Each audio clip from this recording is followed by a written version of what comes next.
Hi, this is Billy West from Show Business. Hello? They don't care about that. They don't give a damn about that. But they do give a damn about Jim Cummings and his podcast, Tuned In with Jim Cummings. Do it today. Do us both a favor and listen and watch. Thank you very much. Yeah. Like and subscribe. Yeah, just car dealers used to go, Scratch and sniff. do us both a favor and come on down. Oh, that's nice. Yeah, that's what they used to do. I like that. Do Yeah, us both the a ever favor. salesman. Strips going down the side of it, and they were electrified. And there was a sadist up there waiting for the kid to put his hand down. Oh. And it would go. Like a And joy buzzer. it would jolt you, give you a Right. blast. I took my kids on the ghost train for the first time, not last year, the year before. So they would have been 2 and maybe just turned 5, not quite 5. And I thought, it said the kids' ghost card. And I thought, this will be fine. Not too bad. And I could see there was a guy up there spooking people. You saw him sort of, as the cars were coming out, he'd chase behind them and go, rah. And as I'm getting on, I sort of said to the guy, can you just not do that for my 2-year-old because it will terrify her? And he's like, yeah, no worries, I won't do it. All right, he did it 3 times instead of just once. And by the end of it, my daughter was just like, I don't like this. I felt like such a bad dad. But, I mean, it was funny, but also terrifying for my daughter. Yeah, I would think. Yeah, You got to toughen them up, though. apparently. It was Halloween, and at Universal, they had it all decked out for scary stuff. And there was a haunted house that you had to go through, and you went through the basement, and there was like operating tables and butcher equipment, and it was always like dark corners, but somebody would just come out of the I was genuinely afeared. I was Oh yeah, remember that one? We did one of those escape rooms, and that one guy was. Yes. Oh man, it scared that. Have you ever done an escape room, Billy? what's that? It's like a room. It's like a puzzle room. It's like a location you go to, and they have like a whole like horror themed. Like it was like we were in some like serial killer's mansion basement. Sure. Yeah. That's what this felt like. And then they have like a live actor, but you have 1 hour to solve all these puzzles. So Oh, there's really? like That's different. There's clues get on all out, to around. get out. So it's like Saw. It's like Saw. It's a live action Saw. Yeah. Wow. And in this one, it was for my birthday, and my family got like they rented out like the whole place, and so we spent all day doing like a series of 5 different rooms, and each of them had like. They had really cool stuff. Like there was one room and they had a mechanical elevator. It was like you're an elevator shaft. Yeah. And they would have the roof like coming down as you're trying, and the bottom would fill up with water. Or when you start panicking. You start panicking. Yeah. And they have all these banging noises and actors, like, but yeah, it was really it's pretty cool. intense. And you're Where trying to was figure this? stuff out. This was in, it's over there by Six Flags. Oh, okay. Like right when you get on the 5, like to start heading up to Valencia to Six Flags, it's like right there. I'm not even sure what that area is called. Would that be Van Nuys? I don't know. Yeah, I don't know. I Yeah, don't that think was I'll be going. intense.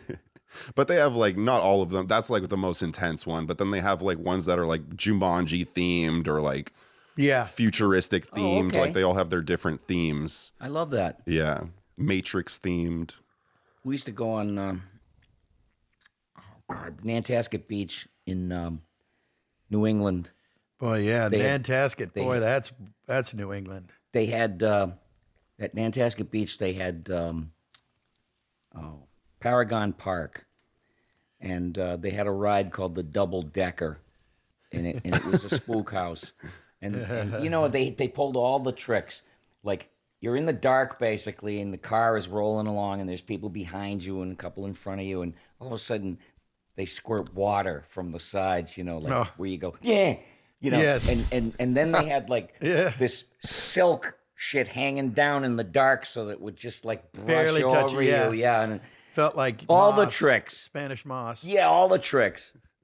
Yeah, oh, I hated that stuff I hated it, but I loved it, as a kid. Yeah, It's like cheap enough to go on them. yeah. Good old Idora Park. All those gone places. They're politically incorrect now. I would think a lot of that stuff. Yes. Because of it. Well, one ride was named the Congo Cruise, Well, and there they you had go. a big animatronic jungle tribesman Yes. going, "Do you like my jungle?" And I can't believe that no one thought anything of it. Yeah. we're just a little older, a little wiser now, and a little more sensitive to things. Yeah, see, being from Youngstown, we had that, only it was like mafia theme. The hell are you looking at? You know, that was, I'm kidding. But the pride of Akron. Yeah, Don't shoot. That's till why you they see the changed backs of Splash their Mountain, heads. isn't it? That's Akron, right? Oh, yeah. Well, Youngstown. You fucking Youngstown. You fucking Youngstown. I love it. Yeah, Youngstown alphabet. Fucking A, fucking B. If I watch clips of The Sopranos before I go to bed, I have nightmares. Just clips. Yeah. You know. Yeah, just clips, and I'll go to bed and I'll have fucking nightmares because there's nothing more frightening than a mafia guy after you. I mean, that's real life horror. Paulie. Yeah, you would not want Paulie. Knowing that you're just a sitting duck wherever you are, restaurant, your living room, fucking bang. Yeah. Yeah. What the fuck is this fucking shit? What have you been doing for the mafia to be after you? Sounds like this is an experience you've gone through. The mafia. No, back in the day he did. But No, I was. he used to fight crime. I don't know if you knew that. I wasn't aware. I am now. Well, I was fighting myself most of the time. But you didn't need a cape for that one. No, you didn't need a cape. I was working in radio many years ago, excuse me, in Boston, and we used to do song parodies, and we did one about a local mafioso who had to go to jail. We just thought we're just going to have some fun. So we take the lyrics, cancel the words out of a Beatles song, You Won't See Me, because this guy was going up the river. And it's like, you know. Oh, my God. And we're singing like Paul McCartney and John Lennon. And You won't see me I'm not going to mention the guy's name ever again. because his grandchildren will. Find you. What's this fucking shit? So we do the song and we're, you know, hey, it was funny and You Won't See Me, you know. They took away, and I'm singing like the guy. I'm not singing like McCartney. They took away my dough, so up the river I will go. But hey, it beats death row, and you won't see me. Yeah, oh, man. And next thing we get a visit. Oh, God. Yeah. The front door to the No radio kidding. station, and I saw these guys, and they were asking for me, and I was like, meep, meep, phew, Yeah. took off. It took off. Yeah. Yeah, we don't know, you know. Yeah, Billy's not here anyway. He doesn't work here. Yeah, He who- works remote. Who is this Joker? Who?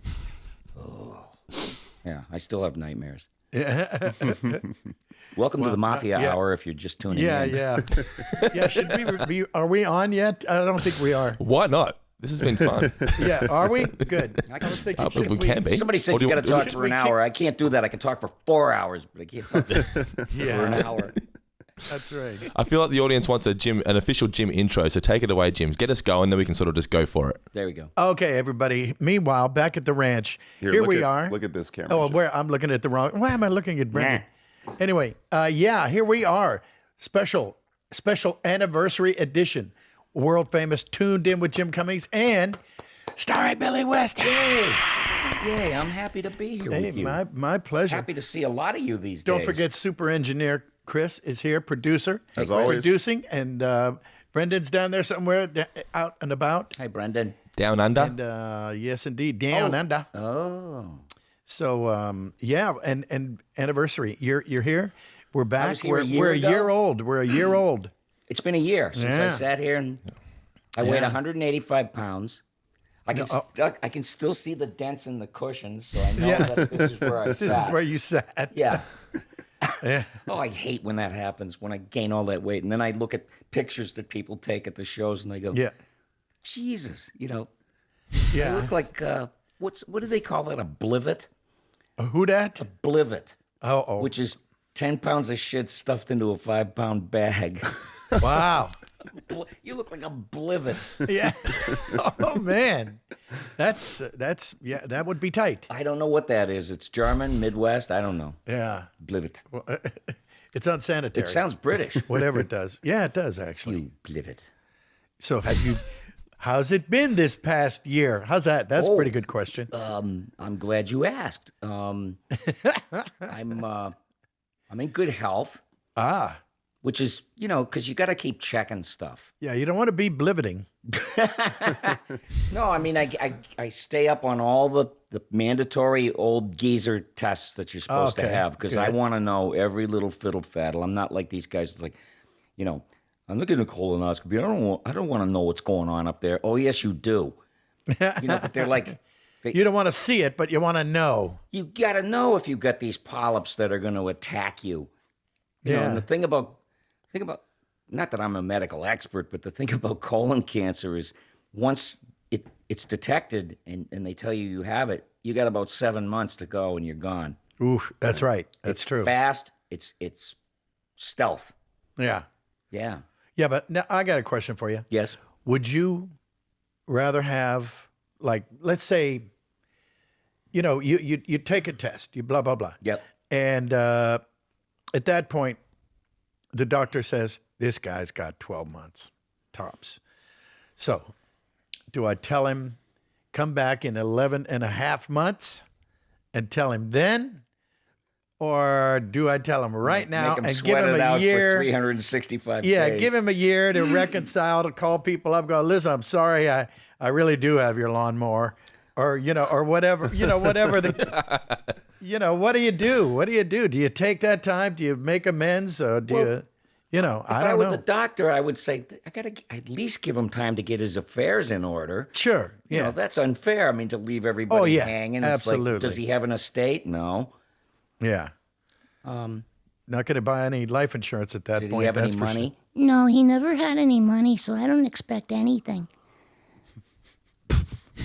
Which means it's all coming right here. Is that that's that code for I want it all? I never expected anything. Yeah. They'll be visiting the guy who executes the will, the schmo they hire. I'm wondering why I gathered you all here. So I'm going to the reading of the will. There's so many great stories about all that shit. Boy, that's for sure. Like Daddy's dying. Who's got the will? That was the name of boy, a play. and all of a sudden it's enemy camps, the closest to families. Yeah. Poor dad. He's left you his worm farm. Yeah. Oh, I poor wanted the dad. worm farm. Goddamn bastard. Yeah, there was a guy who smoked cigars. That was his vice. His wife hated it, and used to demean him and what's the word? Cuck him, oh, you're weak. And so in his will, he left her an awful lot of money. I mean, just like this almost stratospheric amount of money. But the proviso being that she had to smoke 3 cigars a day. Wow. Yeah. That's take Well, that. I wanted the money, so I. What is this? A Corona? Oh, Oh, my God. that bastard, rich bastard. But hey, Yeah, how bad can it be? Oh, God. yeah, 3 of them. Wow. Nice. That's okay. Nice. I wouldn't do that to anybody. No. Well, maybe every now and then they might run into someone. How do you even make sure somebody's smoking 3 cigars a day? Yeah. You got to hire a cigar smoke checker. A I don't know. You mafioso? got to hire some overseer. Yeah, I would think so. But she'd split the money with the guy and say, just, And besides, who do you have to report to after that? Yeah. Hey, boss. Oh, that's right. You're dead. Yeah, right. Never mind. All is well. What other death stories can I tell you? Yeah. What other happy? Every birthday it's like happy Hey, birthday. how about that crazy cancer, huh? Isn't that wild? Hey. Yeah. Yeah. Oh, good. All right. We're all going to hell. Good night, everybody. Thank you know what? for You gotta- tuning in. It's we're all pre-dead. Let's put it that way. Oh, that's nice. You, me, the kids. Yeah. Yeah, so we're all in the same boat. Just at different times the boat leaves and comes. Well, there I go. I'm filled with philosophy. Yeah. Oh, the old steamers? You were just doing it. Part of it. yeah. But remember the ones that had the 2 that Wait. That was a good one. The Oh, two would, and it they was would like, blend in. ba-na. It was a step away from each other. Yeah. Duo tones, this is not the re- tritones. You're right. It's the rewards of a misspent youth. Yeah. Being able to do steamships. Yes. Yeah. Can you do a cigarette boat? Arm farts are next. Arm so farts. stay tuned. Wasn't that good at that. I was good at hand I farts. wasn't either.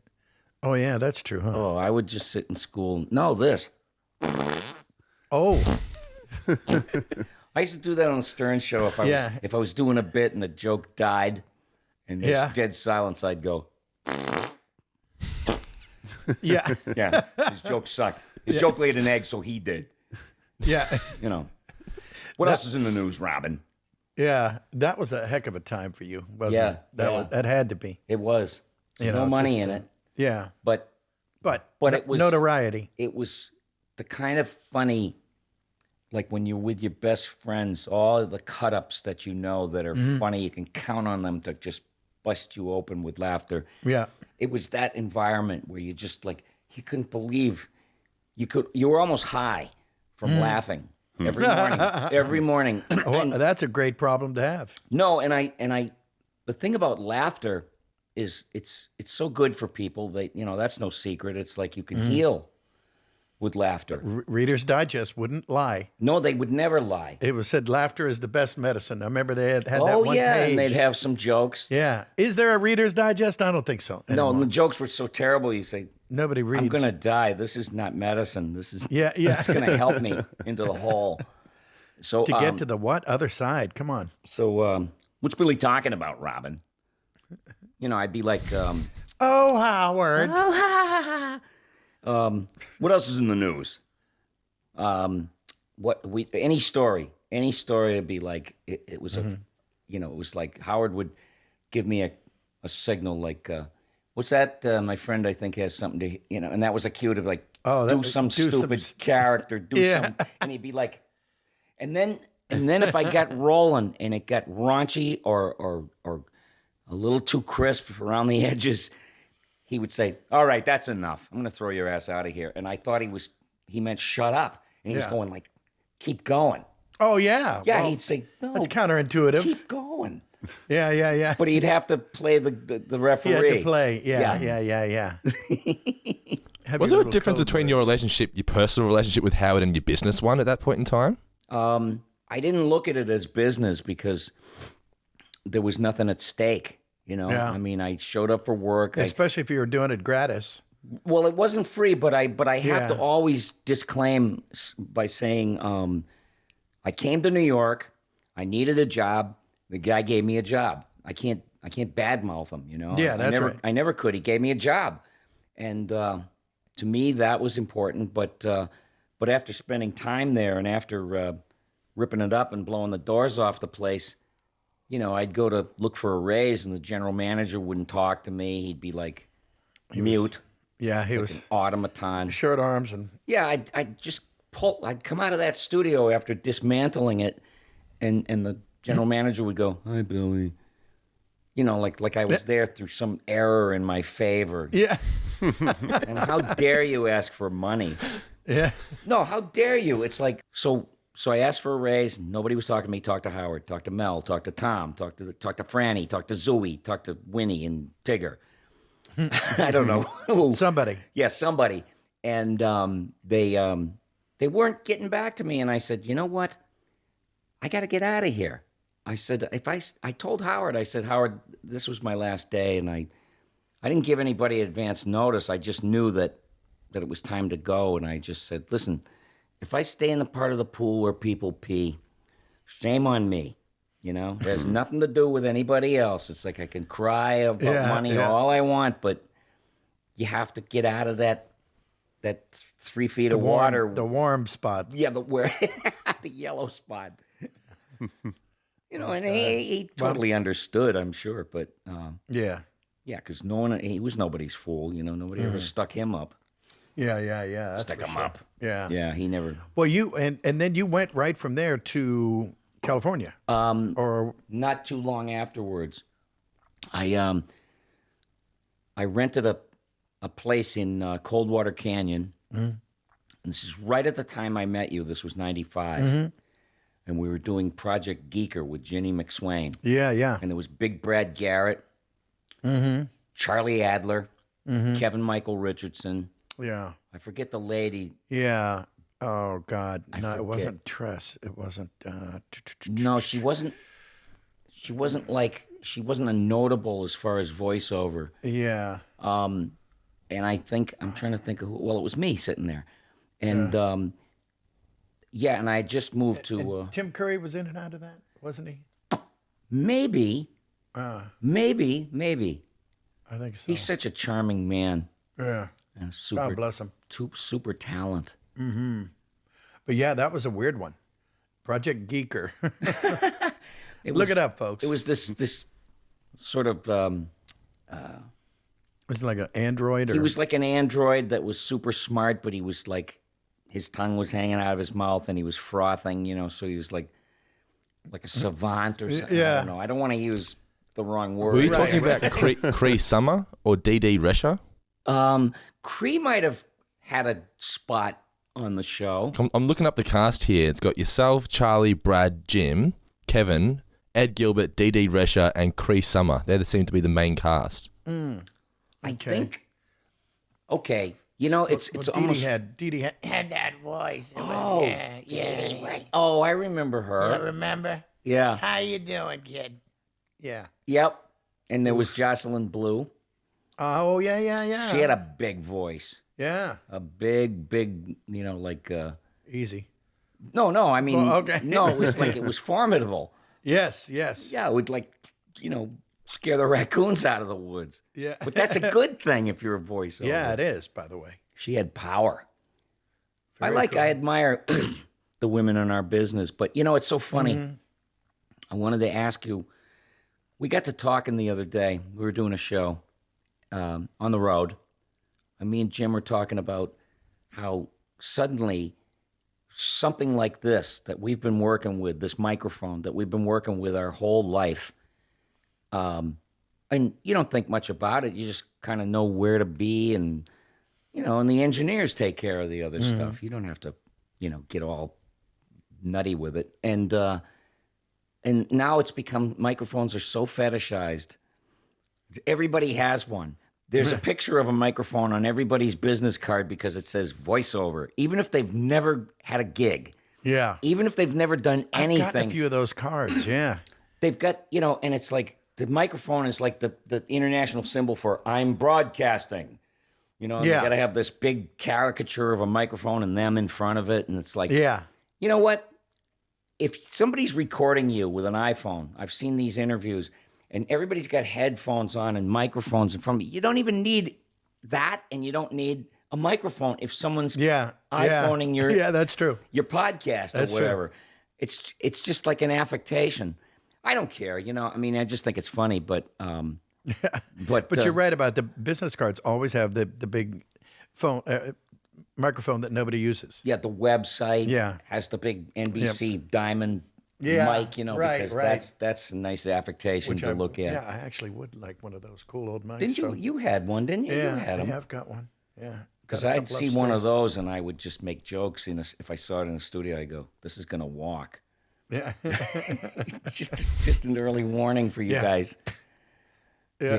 Do you both have the This is favorite type of walking. microphone? But you know both what of it is they're absolutely useless because they're not compatible with any new technology. A ribbon mic, you have to have an attenuator, and you have Oh, to. right. You know what yeah. I mean? It's like they were beautiful. Like you listen to I don't know. The best example of a ribbon mic that I can think of is Bing Crosby on White Christmas, and you listen to the last verse, the last sentence in the song, and may all your, and he's singing about as loud as I am right now, except that ribbon would tickle.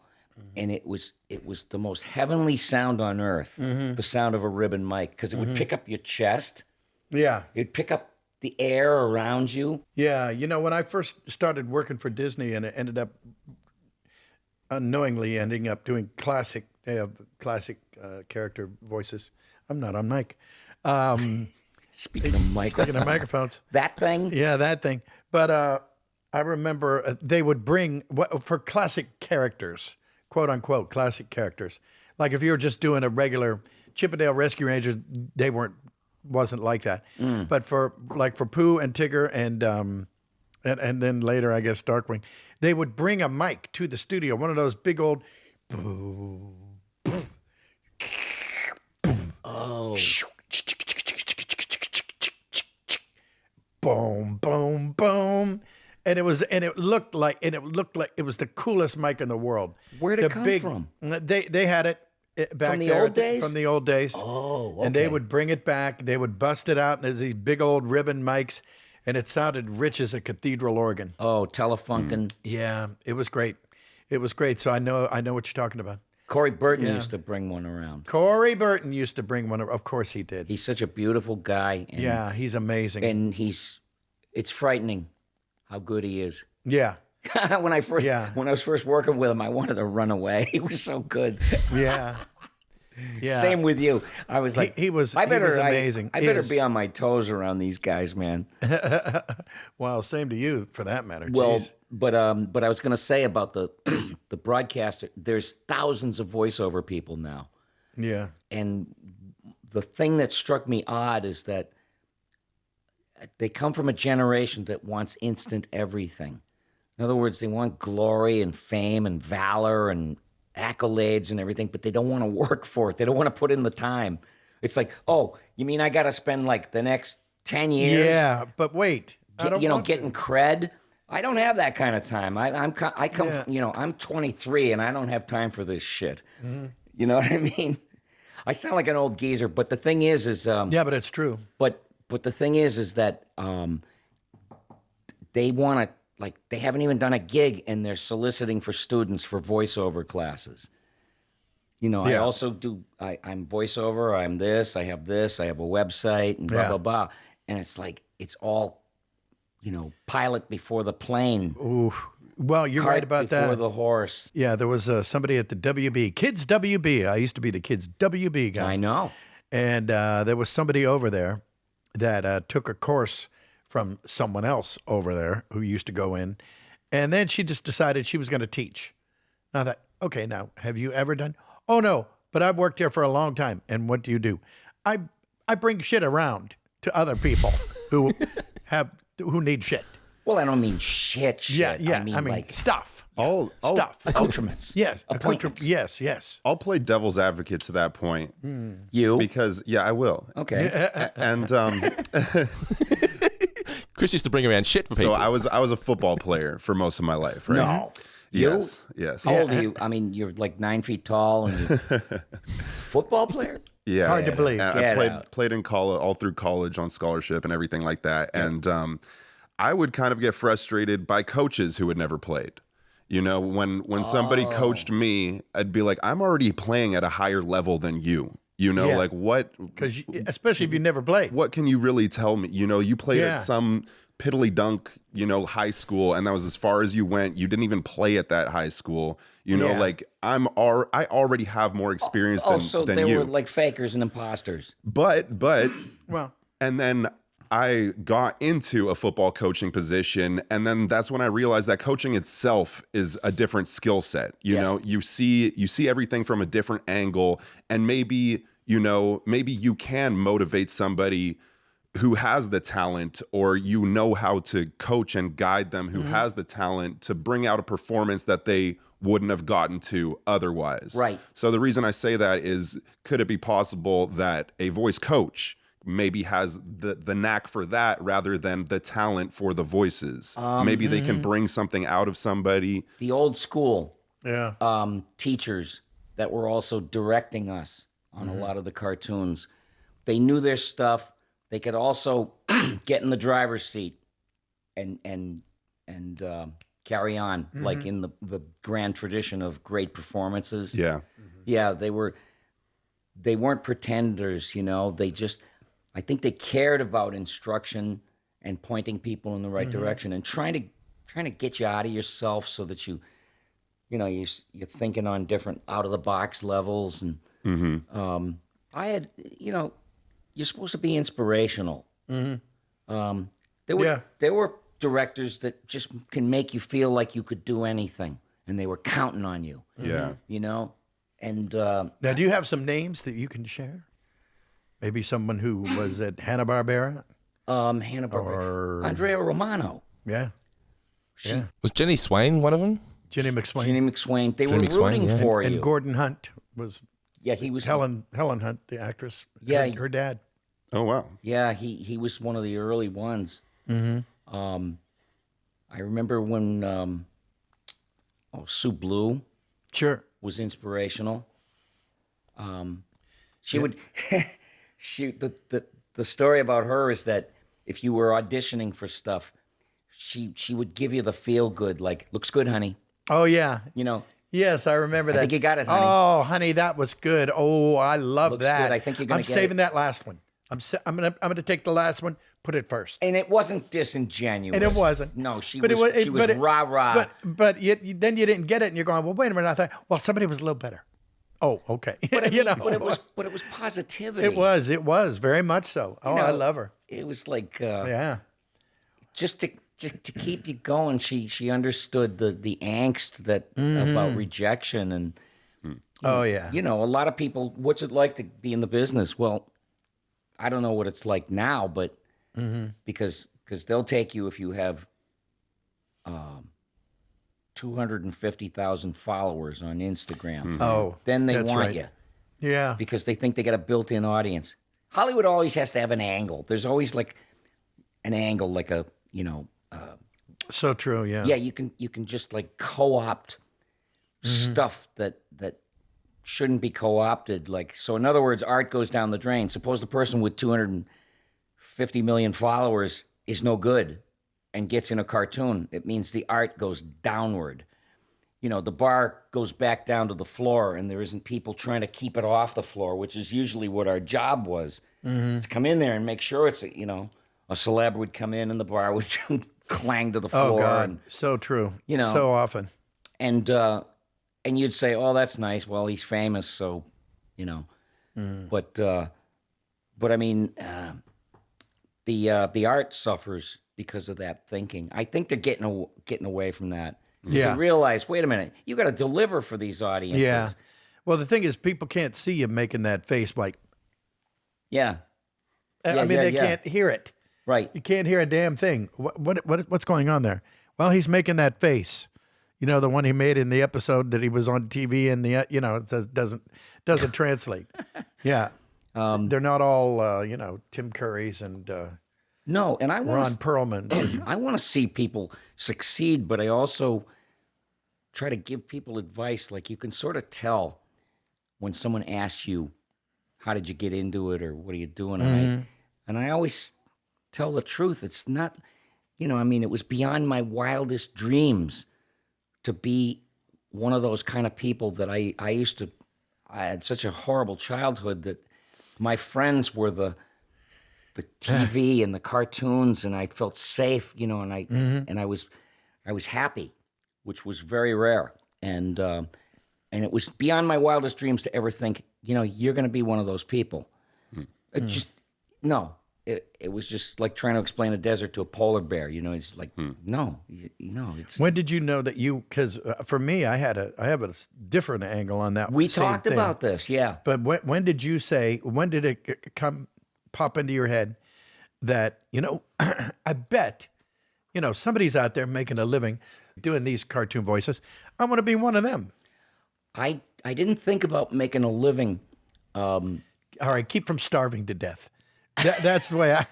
Well, I would take any kind of job because I didn't have much of an education. I mean, I was always either doing dishes or sweeping out U-Haul trucks or, but it would allow me, the brainless jobs would allow me to think about what it is that I wanted to do. Yeah. And I would run stuff down in my head over and over, stuff that turned me on, whether it was a guitar player or a comedian. I would just watch and listen in my head to all the stuff that was going in. Yeah, well, you were a triple threat actor. I mean, incredible voiceover guy, a great singer, and a monster guitar player, just for the record, Oh, folks. thank you. I showed you my weapons of war. Ooh, very tasty. Have you guys ever had the opportunity to play together? Yes, we have. Yeah. Yeah. Yeah. A couple of times it was disjointed. Like I'll never understand why we were playing at the voiceover cares about life Yeah. vocal. yeah. VOCAL. Whose life Yeah. were we yeah. caring about and I- raising money for? don't remember. No one could explain it to me. Yeah. I think somebody made some money. And then we packed up and went home. Yeah, the place was packed. One band was going on after another, and we had Yeah. our spot. And Yeah. and we threw it together. I mean, we didn't have any time really. Mm-hmm. And Robbie Rist played with us, Yes, that's right. and Debbie Derryberry was Debbie was singing. there. Debbie was there, and I was the drummer. You sang, And Debbie's boyfriend was the bass player, bass player. and he was good. He was good. That guy was good. I thought about him the other day. Yeah, and he was from England, but he was still good. But he has to be careful when he's shaving. Yeah. I don't get that, but okay. No, I mean it's it's cousins marrying cousins and hundreds of years. Oh, Yeah, you got to be careful with the razor. You might bleed to deth. It's a stupid old trope, and it wasn't worth bringing up in the first place. So let's just forget that, shall we? Shall You made him we? explain the joke. Soil Now this it's not a Moving joke on. anymore. with that of right. urban English legends. Yes. So, have you got anything? Should we be talking Futurama. about Futurama? Yeah, I that's come back on because Hulu. I think you're back and you're live and kicking Disney is running Hulu, so I'm working for Oh. Disney. Oh, damn. Yeah, and Fox. Me too. Well, they're Yeah. all teaming up, so it's like, yay! The more, the merrier. Sure. It's like the work is coming. Yes, yeah. Kanahara knock wood. Think of the never guilt know. if you don't work. Think. But yeah, I'm happy to be back doing it, and the writing on that show. Even if I had nothing to do with that show, I would have been a fan because of the writing. Yeah. So clever. Yeah. And they're like guys that understand science and math, and they just happen to write comedy, which is Wow. Matt Groening found these guys. David X. Cohen. He went to Harvard. A couple of them went to Harvard. Typical comedy writer. Typical. Went to Harvard. Jesus. I know. I was on the rowing team, and Yeah. and I used to do stand up Yeah, on and, weekends. Here's Miami. Here's Miami. I gave myself an award. Oh, yeah. Yes. I had a plaque made. The acrylic plaque, sort of in the shape of a flame. Oh, It's acrylic Sure. and it's beautiful, Yeah, and you can see through have it. it engraved because people Yeah. do that. And I gave myself an award. It's the Susan Luchi Award for people who never win awards. that's good. No nominations, no Emmys, no shit, no nothing. Thank you for your Buckus. 42 years in the business, Billy West. And I keep it. That's great. I keep it on my shelf, and it looks beautiful. I'll show it to you sometime. Oh, that's nice. It looks beautiful, and because Susan Luchi was the soap opera actress that just no matter what she did, she just could not win and an then she Emmy. finally won, I think. didn't Finally she? won. And I Yeah. said, well, maybe it's like, maybe they save it, for the last roundup when you're heading for the sunset. They give you an honorary, and they spend Where's more. mine? Yeah, where's? Oh, wait a minute. Wait a minute. What time is it? Let me look in your shelf. I know you got an Emmy or awards. No. Get out of here. I'm 0 for 5. Get out of here. I'm 0 for 5. Really? Thanks for bringing it up. Okay. Well, I can But always yeah, call that no, place and have yeah. another plaque made. Thanks, pal. No, but I'm 0 for 5. One year, I'll tell you this really quickly. And 2 of the years I was up for.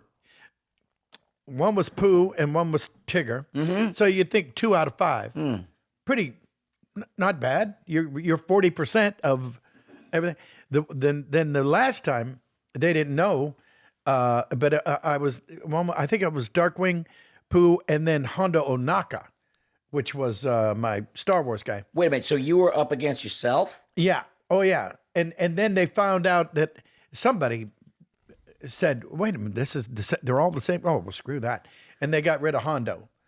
So then it was. I think it might have been Tigger. I don't know. And the it person doesn't who matter. always wins is always the guy who did the voices on Where the Wild Things Are. Yes, Who it you was- never heard of. No, And it's always a PBS special, and it's like, Yeah, and hey, wait a minute, you bums. I just was flabbergasted. you I thought jerks. Well, the last time I thought for Bitter sure. much?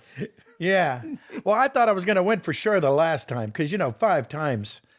Come on, Yeah. give the asshole a break over here. Yeah, geez, throw him a and bone. they call somebody else, and it was the guy who, and he was a buddy of mine.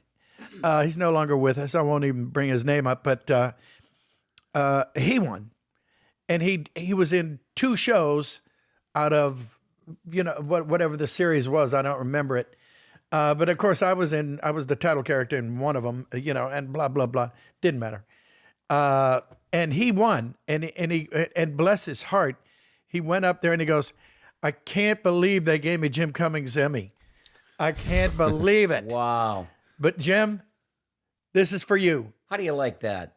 I'm keeping it though. Ah! So just in case, but it is for you, and I mean, and but I'm did keeping you it. ever post-mortem inherit it? No, No, somebody got it. bastard. Somebody got it. His wife and kids. Yeah, it's in a pawn shop window. Don't worry. Yeah. It's in a pawn shop. Everybody needs money at some point.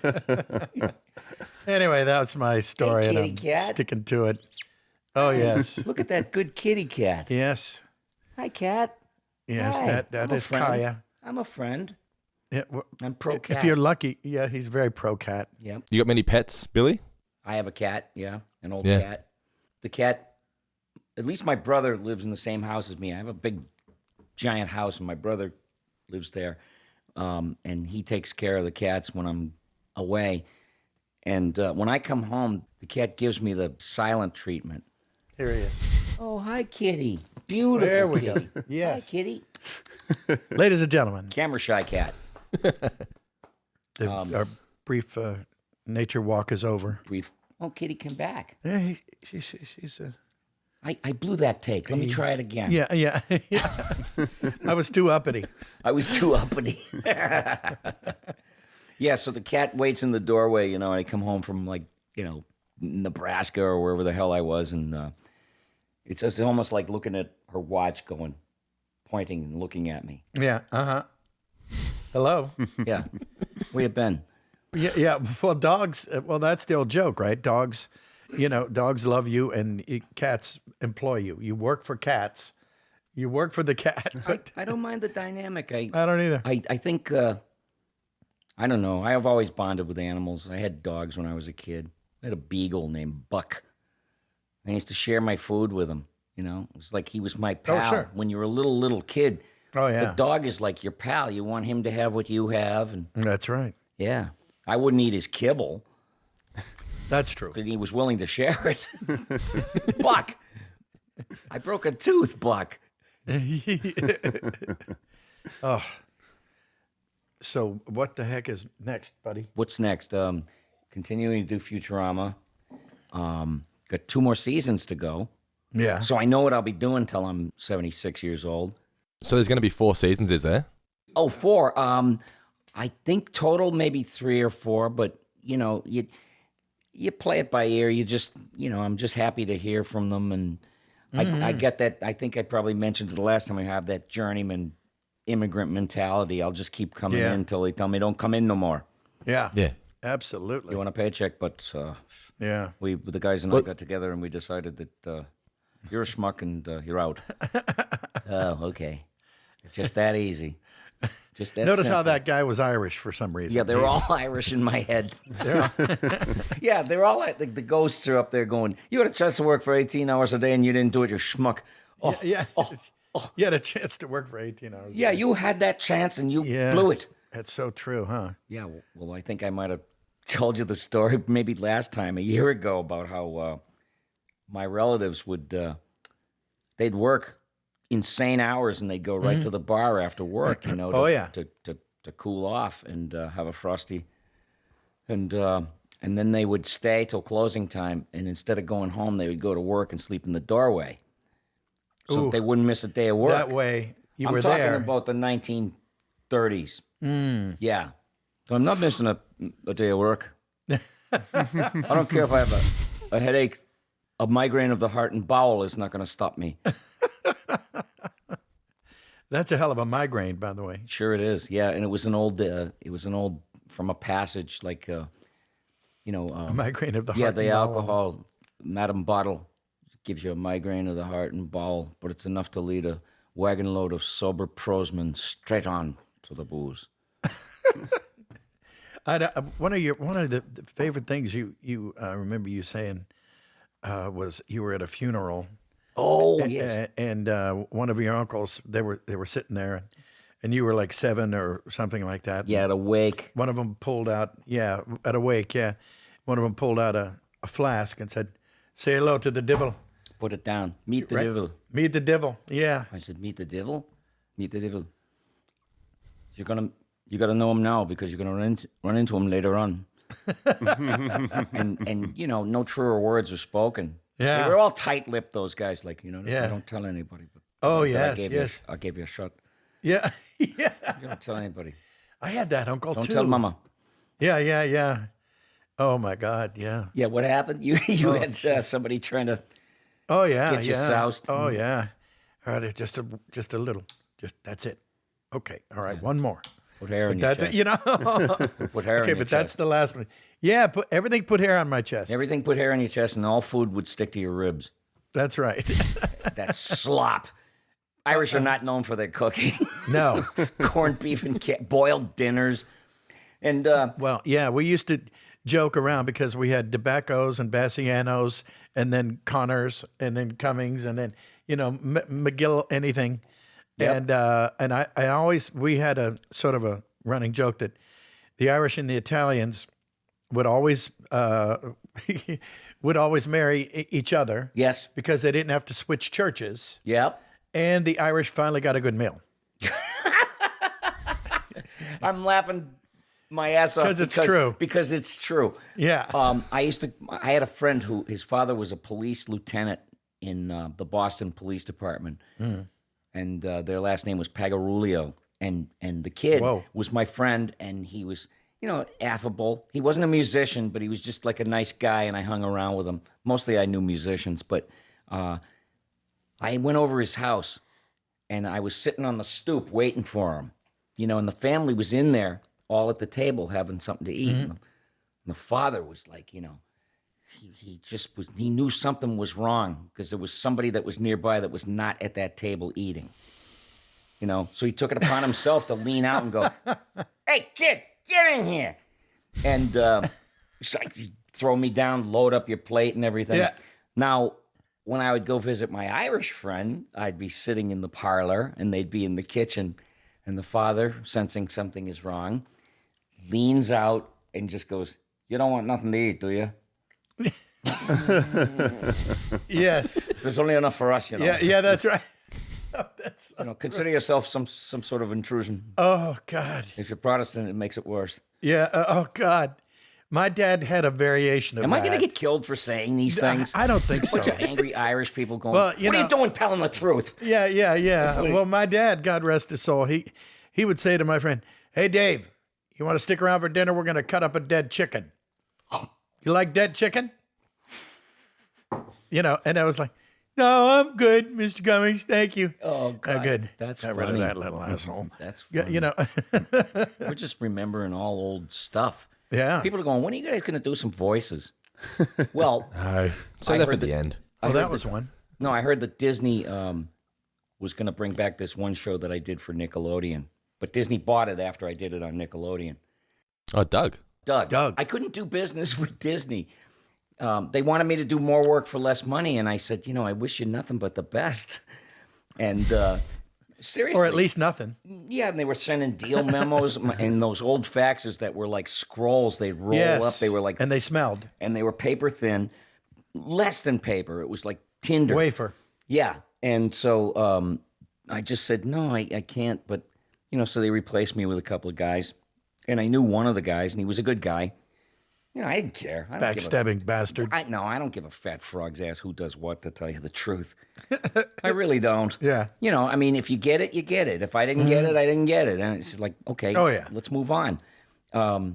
pragmatic that way. But I have a dartboard with all their faces on it. Yeah. No. So, but It's a voodoo doll. It's not a dart ball. Yeah. It's a voodoo doll. Right in the throat. Rosemary's Baby. I was gonna tell you that they were thinking of bringing back Doug, because they're bringing back all these old shows. Mm-hmm.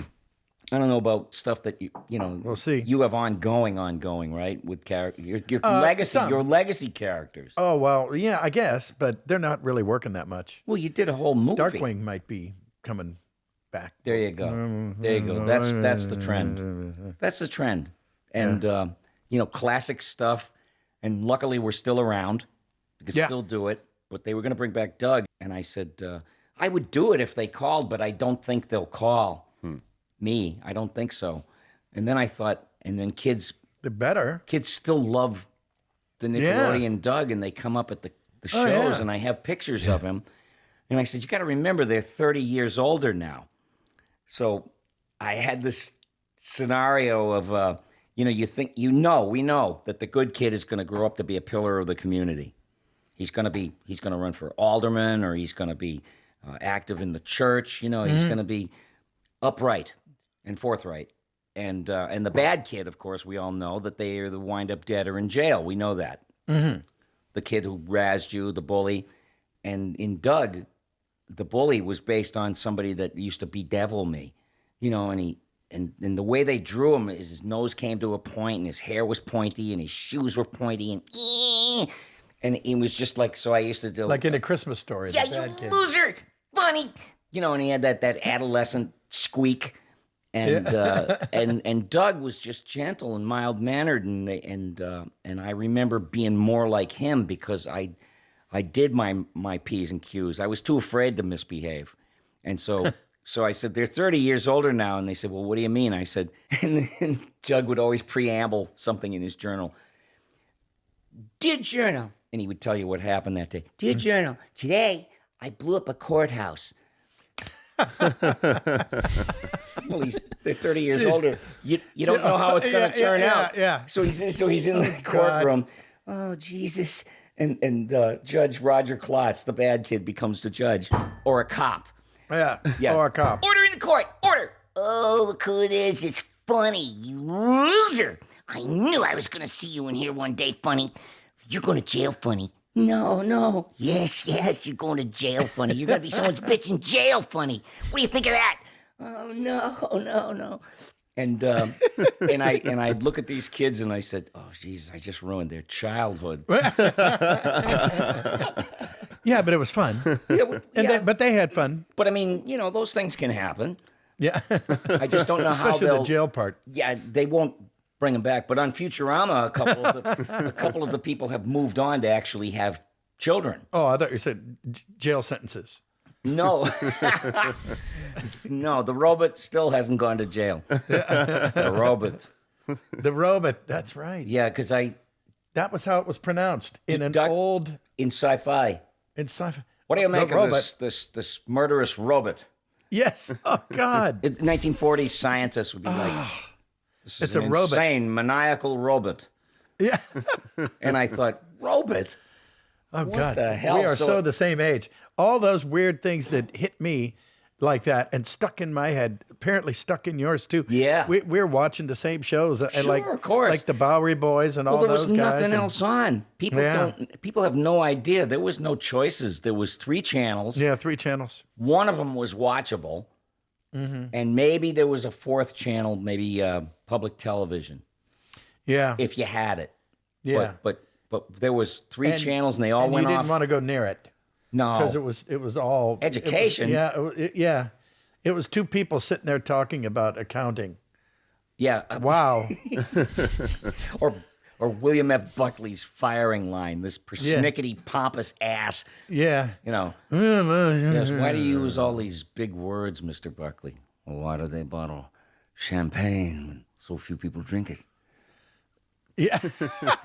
He was like a lizard. William F. Buckley, He ladies had and a gentlemen. lizard brain. Yeah, ladies and gentlemen.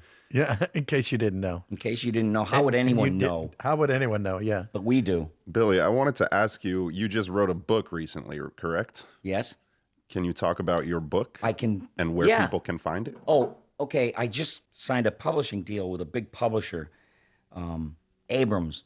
Their name is. But I wrote this book during the pandemic because I have so many stupid stories and so much, you know, and people are going to read it and they're going to go, well, wait a minute. I thought this book was going to be about cartoons and voices, and it is, but wait a minute. Is this book about you or your father? You know, that's what the beginnings are going to be like with this, because I have to talk about stuff. I don't want to be blithe. I don't want to portray that it was all, you know, peaches and cream growing up, Right, which it right. wasn't. It was, I was on the autism spectrum. I had no idea. Couldn't tie my shoes. Couldn't buckle a belt. I couldn't, you know, I couldn't get my mind around anything. But I could do the stupidest things you could imagine.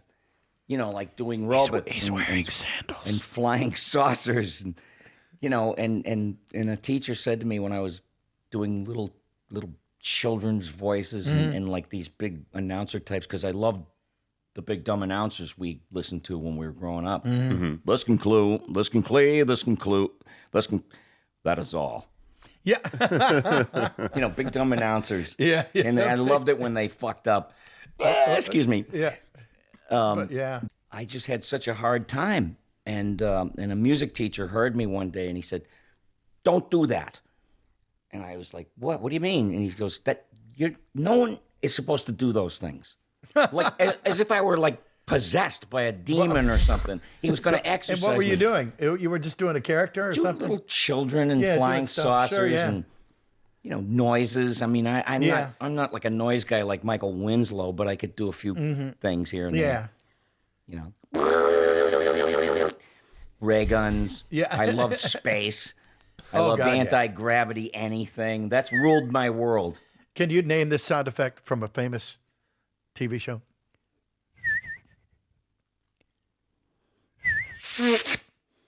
Yes. Yes. Yeah. Star Trek. Star Trek. Now, what was Ladies and this? gentlemen. What was this? Okay. Oh, That was Star Trek. that was somebody's coming up or somebody's. It was their version because they ran All hands on deck They or ran something. the space program like the Navy. Yeah. You know, it was Yeah. like there would be, you know, the same military rank as the Navy, and but anyway, that was a bosun's whistle. Oh. Bosun, B-O A-T. apostrophe S-U-N, bosun's whistle. Oh, okay. Like boatsman, Okay. boatsman. Wow. And we had one in my house, and it would go. And it, like you said, it meant it was a hailer. It meant, you know, somebody important's coming, Yeah, all or hands some on shit deck, like some- that. I don't some- know. Yeah, yeah. We had a few Navy things around my house, but yeah, this book, I had to write a lot of stuff in it, and I wanted to give people the sense that there was somebody real living here, not some, you know, puppet head that did voices and, you know, I mean, it's fun and everything, and it's wonderful, and I was blessed. I'm more than grateful for Oh yeah. not only the work, but the beautiful God's good people, you know, that I've had in my life, and I still do, and I get to work with. But you know, people ask, you know, what's it like, and it really was a business of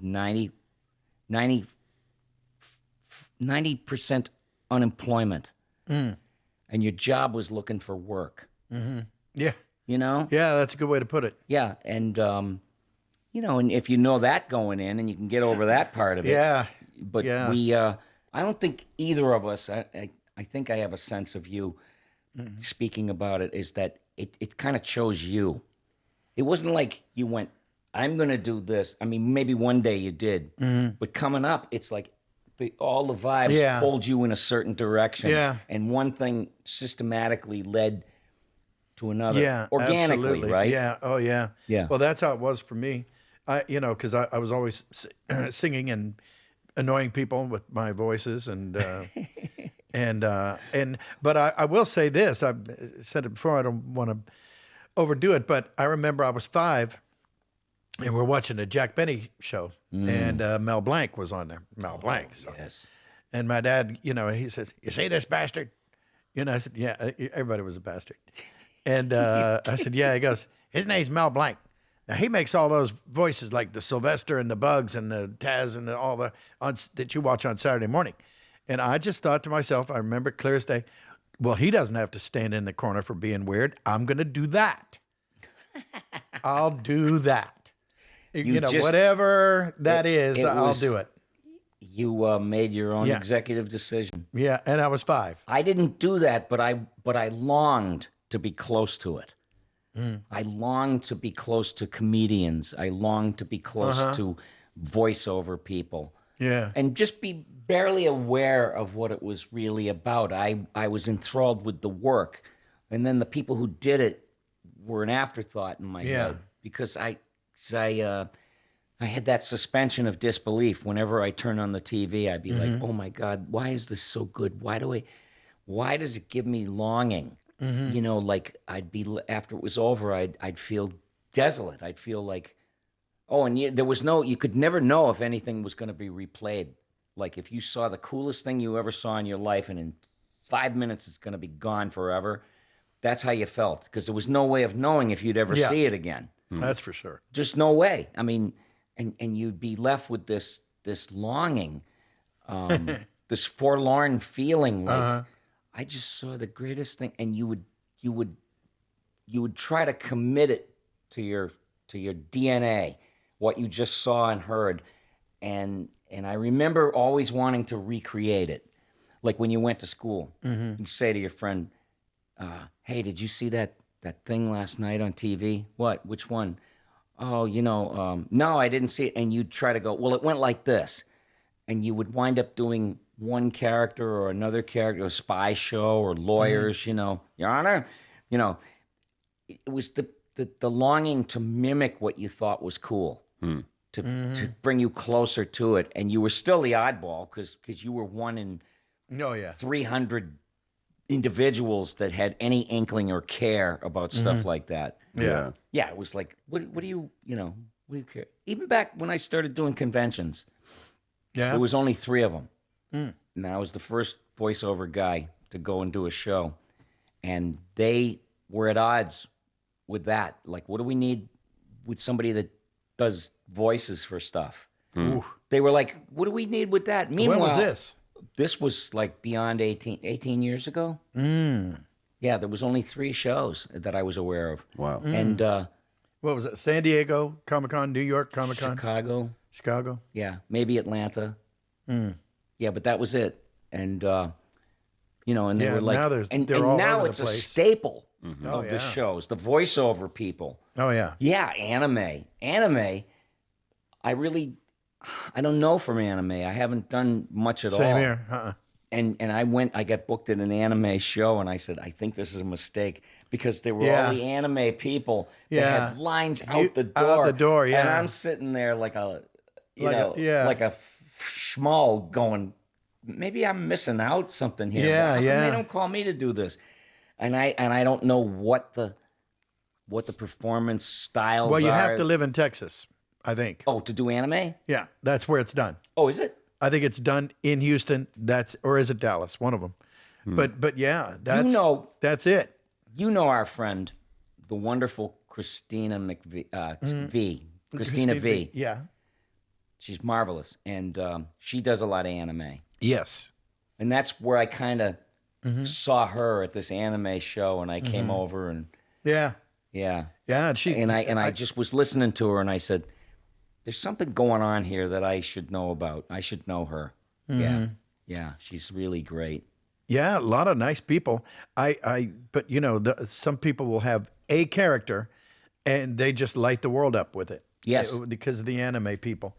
And I've tried to get through some anime shows. No offense, anybody out there, but it just leaves me freezing cold.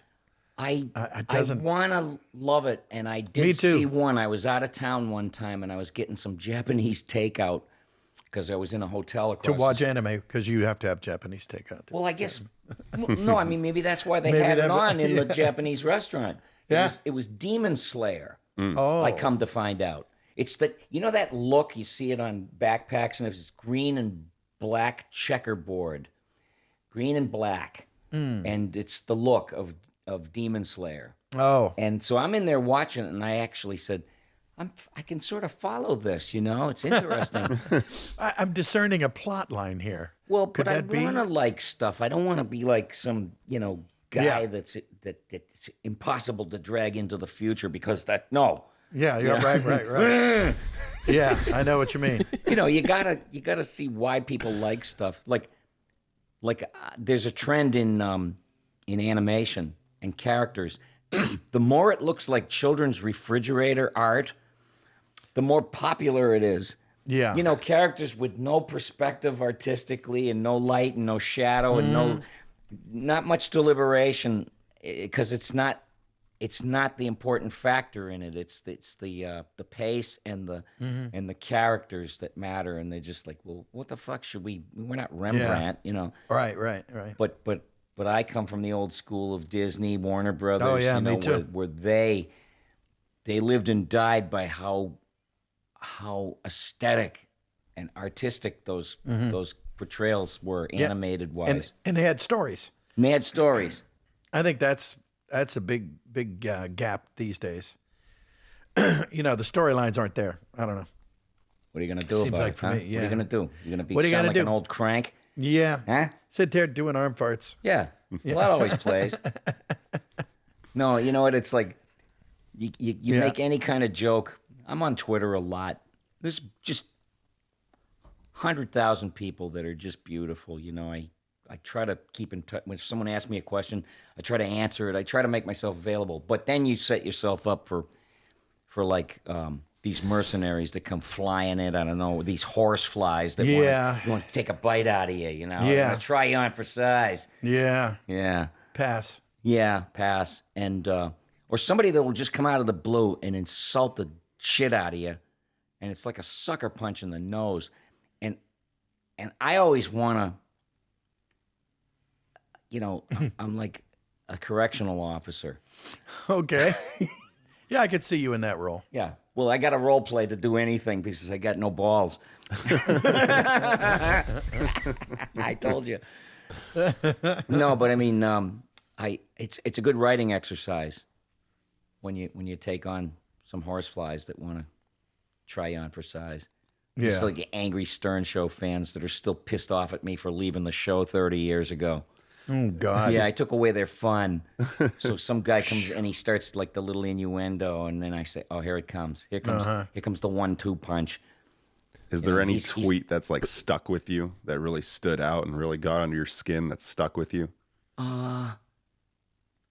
Jeez, there's been a few of them, but it's a creative writing exercise for me. It's not like I get mad or miffed or like insulted or right, feel right. this stinging, like, how dare somebody come in here out of Yeah. nowhere and insult the crap out of me? How dare you know? It's not like that. It's like, how can I get something out of this? Yeah. You know, and so, you know, I mean, you have a love of language. Oh yeah. and you read voraciously. There's something I never did. Well, I read One Fish, Two Fish once, Yeah, that's true. but Red I fish, never blue fish. was a reader. And then it's so funny that I wrote a book because I didn't know there was a school you had to go to learn how to write. And I wrote Yeah. the way I talked, and the publishers said, "You know what? It's all here." And, Well, that's good then. yeah, they'll edit, Yeah. but you need So you that. actually wrote it, Billy? It wasn't a ghostwriter. You actually wrote it. No, that's the move. If like, and I was just getting to this point that I wanted to make about Yeah. you. I'm surprised that you haven't written Something. something. You know, I mean, like an autobiography or Yeah. because our friend Robbie Paulson wrote one, Yep. and Oh, Robbie yeah. Paulson is one of the most talented people I ever met, and so Oh, God, yeah. facile and Quick. quick. Yeah. And he had a bout with cancer, throat cancer, and he wrote about it in his book. And I said, "This is one of the bravest people that I think I've ever met." Oh, For would going scare the through life out what of you. he went through, Yeah. and still prevails, triumphs. Yeah. He's got Doing just fine. he makes people so happy with his sense of humor and his approach to things. And he's humble. I mean, it's like there's everything about him to love. Yeah. Then there's others, not many others, but Not many others. but Okay, maybe just one. one. We won't even say his name. No. Do you think you'll do an All right, audio it's book, Billy? Voldemort. There. You happy? Oh yeah, you have to. Yeah. You have to because some things don't translate. Like radio bits in print don't translate. Yeah, that's true. You have to just like do it. And, That's true. And if you got any, facility about you, you can do all the voices that you remember sitting in that situation. Mm-hmm. And I worked with Howard and Gilbert Gottfried would be there, and Mm-hmm. I'd be home doing an ailing Lucille Ball on the telephone. This was in 1989. Yeah, I came into Howard's office one time and I said, "Jesus, Howard, I'm looking at all the Lucy clips, and I think she's on her way out. They get all the clips ready, the grape stomping and the bonbons, right. conveyor belt. I remember. Yeah, Ricky, and I said, I think we're gonna lose Lucille Ball, and then I just started doing her Oh, God. in front of Howard, and he was having his lunch because he'd get off the air, and it was somebody's job to bring him a baked potato. And he's sitting there eating his baked potato, and I start doing this Lucille Ball in the hospital. God. Why are you people bothering me? Leave me alone. What is it with the nurses and the orderlies? Oh, God. Yeah, where are they from? Haiti. Yeah. Yeah, they're sticking pins as you as we speak, Oh, God. But he had potatoes shooting out of his nose because Oh, good. he couldn't eat. He was choking. He said, "I'm gonna have Gary call you tomorrow morning. You got to do that's that. funny. You got just be Lucy in the hospital." Oh, it was so dark. Oh, that was terrible. It was so dark. But I mean, try to write a bit down like that in print. It's like you Yeah. lie there and die in a ditch. Yeah. So you have to do to bring it to life. you got to perform. And Gilbert was one of my favorites ever. He was I loved him. Iago. I got him. I got him, and he got me because he used to have me on his podcast all the time, and we used to talk about Showbiz Periphery and Maury Amsterdam and this one and that one and Wow. Fred Gwynn and Al my Lewis. God, And it's yeah. like even the young people go, I love to listen to you guys talking about this old stuff. I don't know what it is, but, Yeah. but you're so committed Yeah. to it that it's entertaining to them. Yeah. Yeah. Yeah. All I mean, that stuff, that all those I Love Lucy's and Bowery Boys and the whole thing. Yeah, Leo Gorcey It and- just goes into you and comes out. Yes, it does, but it's all still floating around in there. But Gilbert was an old soul. He might as well have been in vaudeville. Somebody like him, but he had balls, man. The jokes he would make were like so, it could go either way.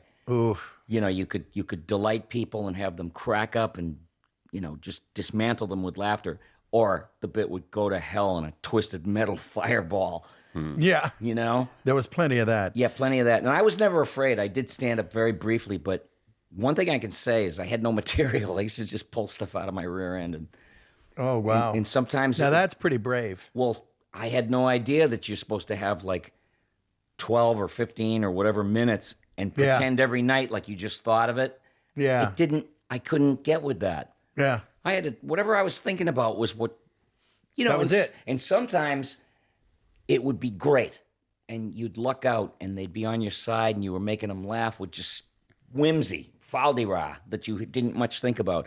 And then other nights, yes, you'd go to hell on a greased pole. Right. Yeah. Fast. Greased pole. And you know what? For anybody that wants to do it, it's cold out there alone.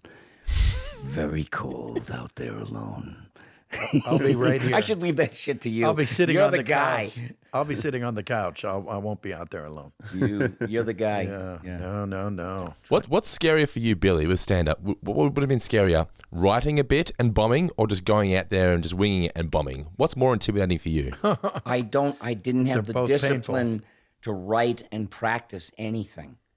So it was short-lived in stand-up, but luckily at that very time I got into radio, which was a beautiful serendipitous thing to happen because radio was wide open. FM was a playground for people that wanted to do comedy and write and and people that wanted to do voices because you were writing your own bits, you were recording yourself. You had to work with that old brown oxide tape on reel to reel. Oh boy, yeah. And you had to splice, and you had to use a white grease pen, and you had to use a straight, a single edge razor blade, and a splicing block, and it just sounds so involved, and it was compared to now. Everything's a button. Yeah. You can even see your own voice in front of you and go, I don't like that, and I don't like that, but I like this, and I'm going to put it here. Yeah. The old days, you'd have pieces of takes hanging from the wall. Yes. You I remember. that. Oh God, yeah. Yeah. Did you do any radio? I meant Unbelievable. to ask you. No, I never did any radio. I'm just Never did. surprised Yeah. that a morning show wouldn't have Yeah. got a load of you and said, hey. I mean, I did Mark and Brian a few times. Oh, yeah, I remember But that them. was just as a guest. I remember know. them. My favorite thing, and I used to have much longer hair, and it was also very dark. And for some reason or another, I had a thing for black T-shirts. So yeah, and I remember it was Dixie beer. I was, from New Orleans. I had a Dixie Voodoo Lager T-shirt, and I always walk around with my drumsticks. I can't believe I don't. Well, I have drums, but I don't have my sticks with me. And I would just always walk around, and I did the Mark and Brian show. It was a very, very popular radio show here in Los Angeles. And I did it a couple times, and they go, wow, that was really cool. Okay, so that was Jim Cummings, and he does this voice, and he's Darkwing Duck, and he's Tigger, and boo, blah, blah, blah. And he kind of looks like a biker. And I thought, okay. I'll go with that. Yeah, okay, I don't sure, want anybody yeah. messing with me. Yeah, that's good. Rather that than he looks just like Winnie the Pooh. You don't really want that. You don't really want that. Or Taz. I'll pass. Did you have your big mullet at this point as well? It wasn't really. No, it was just long. Just long, okay. Just long and curly. Oddly enough. I saw a picture of you a long time ago. Yeah, it's a long. Yeah, And you're in the picture like yeah. that. And I said, I wouldn't want to mess with this guy, man. And I was still living, where was I? Probably New York. Yeah, it's so funny. When I met everybody in L.A., they were already listening to the Stern Show. Sure. So when we all met, it was like friends who hadn't met yet. Because Yeah. I knew their work. I knew your work. Oh yeah, I knew all about you. I knew these guys, and they had been listening to the antics The show. that Oh yeah, I was doing. Well, I remember when you got, and I don't even remember who it was. It might have been Chris Zimmer or something. Hey, we're gonna have Billy West is gonna be here, and I go, oh, I love that dude. and I was thinking, this is great because I mean, they were waiting for you. But you never know how it's going to go. Mm, You know, like sometimes they would bring in a cut up from the world of comedy. And you say, Oh. this is going to be great. Yeah. Jeff Altman or something. Yeah, not necessarily. He knew Robin Williams and blah, blah, blah. Yeah. And it sometimes don't work out. But we were like, I saw Kindred Spirits. Yeah. I said, I'm part of this camp. These Oh, guys. yeah. These guys are brothers. Same way I thought about musicians that I worked with. They were Mm-hmm. brothers to me. Bros, yeah. That's true. Yeah. Yeah. I mean, you don't want to see anything bad happen to them. You want to make sure they get paid. If I was running the show and I would pay these guys before I paid myself because, they were brethren. They were blood. You said you quit Stern because you felt like you had to. Yes. Obviously, it was the best decision you could have ever made, but were you scared when you made that decision? Scared? Yeah. No, because there's this old thing that would kick in. Like, it was a magic feeling of having nowhere to go and having no idea where you were going. I know it should be frightening and daunting, but I just had a plan. I said, I'm just going to go out to Los Angeles and just see what happens. Because there were people that had advised me and said, out here is where you want to be. Yeah. Like Phil Hartman. One time when I was living in New York, I was driving home from the Stern Show, and I could hear the gates of hell clanging shut behind me as I left Manhattan. It's, yeah, the belly of the beast. And my wife was on the phone and said to me, "You know who called here looking for you?" And I said, "Who?" "Phil Hartman." I said, "V, I know about 3 guys that could could dupe you, could pull off a. Yeah, I know three. Maurice LaMarche or this one or that one that could that's call funny. you up and say, as Phil Hartman, where's Billy? She said, no, it was him, and he left his number, and he wants you to call him. And I said, what the hell?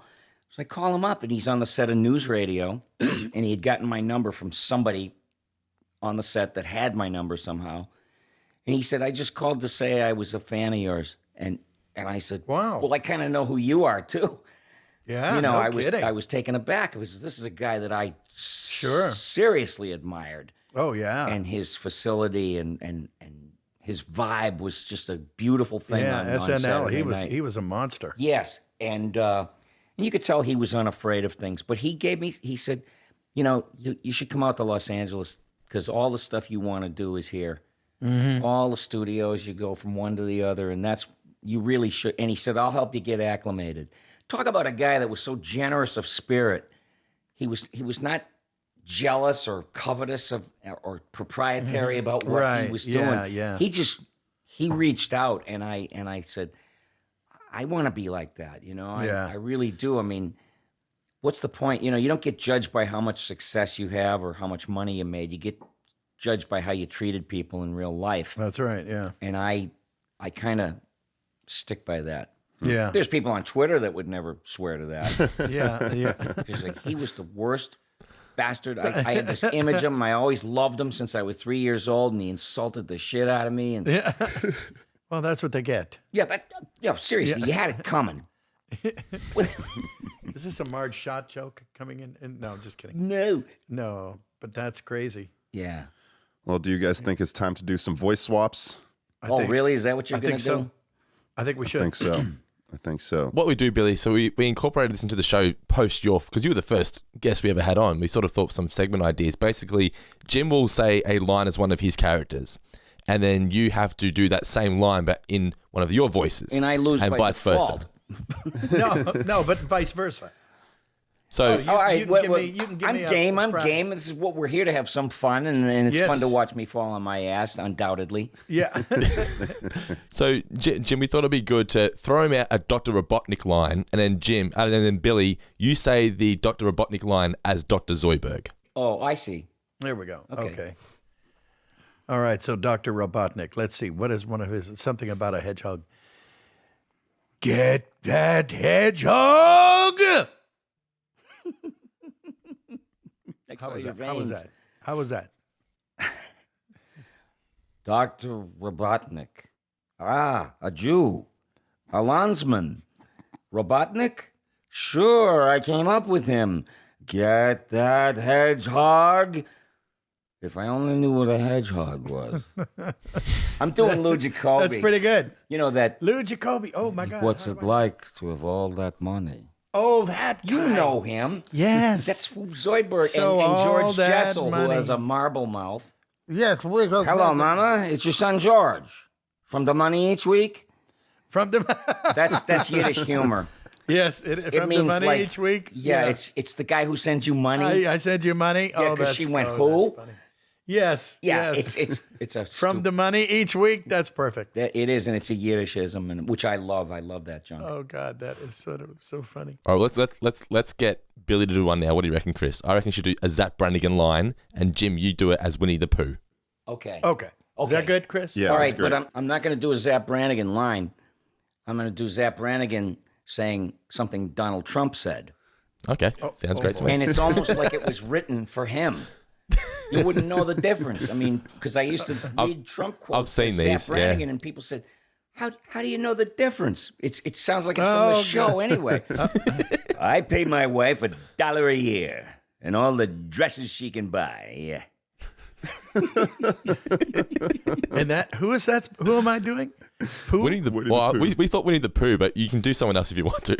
Yeah, it would be. Or what about Pete? Well, okay.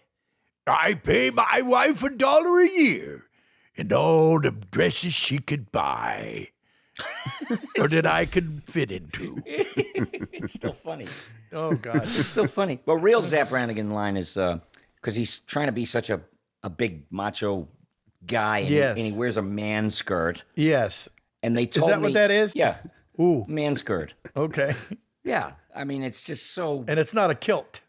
No, it's not a kilt. At least the kilt goes down to your knees, and you get to wear like some little Scottish version of a furry purse or something. Yeah, whatever I that don't know what is. that is. What is that? A good luck charm? I don't know, but but all I remember is it's the old Johnny Carson joke, and there was I think it was Arnold Palmer's wife or somebody was on there. She goes, "Well, what?" And she said, "Well, that reminds me of those things," and it was called something. And she goes, "Well, it's that hairy thing that hangs down on a man." And then she went, "Oh God, what did I just say on national television?" Johnny's And it was Johnny sitting there going, "Okay." It hangs down. he was famous for that stuff. Johnny Yeah. Carson, the old. And half the audience is going, "My grandmother mentioned that name once." Or anyway. But yeah, but he was a late night host, and he was. For those days, he could be promiscuous. He could be risque humor or something. He's one of my idols. I love Carson. Is he really? Oh, yeah. Cocktail Yeah. napkin humor. Yeah. You know, they're just like a little dirty, a little this. Yeah. But who was it was Raquel Welch was on there. Oof. Came on the show, and she was sitting there, and she had her pet cat with her, and she was petting the cat. And I see you brought a cat, you know, and she was going, "Would you like to pat my pussy?" Get the cat off your lap. Oh man. I'm not making that up. No, Yeah. that was a real one. I feel like that's a famous outtake or Yeah. intake. Yeah, it's just that it's so long ago turned left that it's Yeah. sometimes it's foggy. It's hard to remember Yeah. them. And for Oh, my people God. listening, they're going, "Wait a minute, I got to go on YouTube now and see Yeah. Johnny Carpin or Carson." Or, Oh. Yeah, that doesn't make you feel old at all. No. No, they're great. They've done a really good job with the Johnny Carson YouTube channel. There's so many great clips on there. Oh, is There's there? a really good one with Frank Sinatra and Don Rickles, where Rickles pulls a prank on Sinatra. Fantastic. Oh, I remember something. It was like Frank Sinatra was giving Rickles a hard time, and Rickles was pretending to defer, you know, like, "Hey, easy, buddy, you know." Yeah. And then Rickles went, "Come on, Frank, I got family in New Jersey," and Frank Sinatra said, "Not for long." Yeah. That's the real stuff. Yeah. That's the stuff, and that's the stuff that sticks to us. You know, that's all the stuff that went in the blender of our lives Yeah. and our period of time where we were forming our Forming our chops, sensibilities. our values. Yeah, Yeah. Oof. Johnny Carson. I used to like Dick Cavett because he was a little persnickety, Yeah. but he's kind of intellectual, and he would have people like Groucho Marx on, old Groucho, Yes. and television was like where I kind of learned everything in the old days because like I said, I didn't read. I wish I could say that I did. I learned literature and references later on, but when I was supposed to be reading Catcher in the Rye, I had no idea what it was. Yeah. You know, did you go to college? No. That's what I thought. No. So you are No. self-made and paid, and you are literate because you loved it. No, I just like reading, but That's good. But the thing was I did probably, I don't know, did we talk about this before? You ever do speech? I did speech tournaments when I was in high school. No. And I did humorous interpretation. I memorized Guys and Dolls, and there was one Green Pastures, and there was another No Time for Sergeants.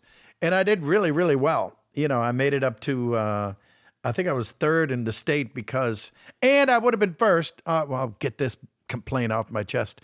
But I did three, because I was a cocky bastard. You had 3 rounds. You had 3 rounds to do it. And I did No Time for Sergeants for that one. And I did it for the second one. And then for the third, for the final one, I did one from Green Pastures, one from No Time for Sergeants, and one from Guys and Dolls. I did 3 separate speeches. Wow. And they That all was really said, ambitious.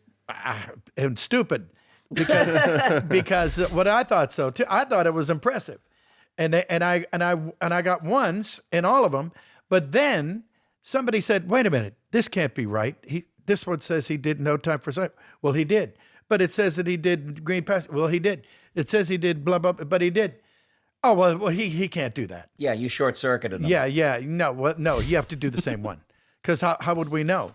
Isn't it great And to I get was that thinking- kind of encouragement from your elders? And I'm thinking, wait a minute, I did 3 separate ones, and I still got isn't that good too? You know, but no, it's not like they were all sitting there at the same time. Yeah. Anyway, I was robbed. You go away from that stuff feeling robbed, and Yeah. you're like, you can turn into a nut though sometimes when you didn't get your due. You'll see. But that's You'll okay. all Yeah, see. you'll all see. Yeah, but that's okay. I mean, it was an encouragement to me. Oh, of course. Of course. It's so sad, but I bet you're the same way. I respond to negative encouragement. I've said it before. I had a guy slam me up against a locker and go, "You're never going to amount to a goddamn thing." Oh, Cummings. sure. Let me tell you something right now. I know your whole family. I know, and he did. And you want to prove these bastards wrong. Oh. And that's the dynamic. That's Yeah. your search engine that keeps kicking in, like, you know. Yeah. And there's a line on Futurama which struck home with me, was Fry was in a situation like that where he prevailed in spite of what people say. They told me I would never amount to anything, but I proved them. Because he's never sure of what he's saying. But I proved them. I proved them. Yeah. So wrong, right? Or That's the kind of writing on Yeah. Futurama that they do. It's like somebody, hey, Fry, I heard beer makes you stupid. And he goes, no, it doesn't. And I looked at it and I didn't even get it. That's how stupid I was. I was looking at the director, David, no, I'm doesn't? I thought it was a typo. He goes, no, please read it as written. yeah. Okay, but I'll be back for the $900 fix-it fee or wherever the hell it is. Yeah, oh, God. And then I see it on TV and it was like, it was It was comedy humor. no, but I said that was the best acting I ever did in my life because he doesn't know what he's saying and I didn't know what I was saying and I read it and it was honest. It was honest. Yeah. Yeah, you got to give yourself a pat on the back every now and then. Yeah. Take it. Yeah, man. That's awesome. Can we do another voice swap? Oh, let's do. We wanted Do to another do. one? Yeah. You take it away, Chris. We wanted to do Darkwing Duck and Professor Farnsworth. Oh, okay. Well, I guess do his signature line. I am the terror that flaps in the night. I am Darkwing Duck. I am the old codger that trips on his own feet in the middle of the night. I'm already in my pajamas and I have my slippers on. Oh my, I'm not a terror. I don't even have a prostate anymore. Oh, Jesus Christ. But who are you? Professor Hubert Farnsworth. Darkwing Nut. Oh no, he would never remember. He would just like blank out and go, I am the what? There you go. That's how he. That's That's perfect. how you bailed. That's good. That's a pretty good parachute. Boy, yeah. I mean, lucky me. I It's just. just amazing watching you become these characters. And Jim does the same thing. Oh, I know. I know. But it's It's a weird inspiring. thing. It's inspirational because you go, guy's going for it, man. Guy's an artist, an artisan. Yeah, you know, it's a weird thing. You're right about that body language thing. And I never noticed it, but it was a long time ago. And I think it was somebody like Entertainment Tonight's first. They came over. We're doing Winnie the Pooh, and Winnie the Pooh and Tigger, and so they were in the studio, and they were, I was on camera, and I was standing there, and I was doing Winnie the Pooh's line, and my shoulders sunk back, and my stomach went out a little bit like this when I was doing Pooh, and then I did Tigger, and I was standing there going kind of like this. And I realized I was doing body language too, and I would never what have would you known. call the Tigger stance? Defiant or Yeah, well, kind or- of like rallying. He's ready to, yes. Love it. Love that. that Love was it. kind of like, but that was Tigger. And Could you hear that? Okay, good. And Winnie the Pooh was kind of unassuming. Yeah, and Pooh was just slumped shoulders I and love little that. tummy out. I love that. There must be video of you. Somewhere probably. Yeah, I love that. I love that. And like when you said you become, they told me this geezer, this old geezer Professor Farnsworth was like 147 years old, and I thought, Jesus, he's probably like all bones with skin wrapped around it, and he's got to be like doddering. So I thought of all these endless combinations of doddering wizards and mad scientists and I made him rickety, like that young idiot Fry. It's like everything was sort of like it's a struggle to even remember someone's name sometimes. Yes. Just little touches. You got to put a button or something to hang. It's got to be a 1-2 punch in any voice that you do. Otherwise, people, don't have anything to cling to. Yeah. Like me doing Nixon. Oh. I don't sound anything like Richard Nixon. But the thing is I probably didn't I tell this story about how when The werewolf story? Yeah. Yes, that's the one. Yeah. Yeah, but I made Nixon just randomly go, Aru, while he was musing. There's all these people that are plotting against me, and Aru.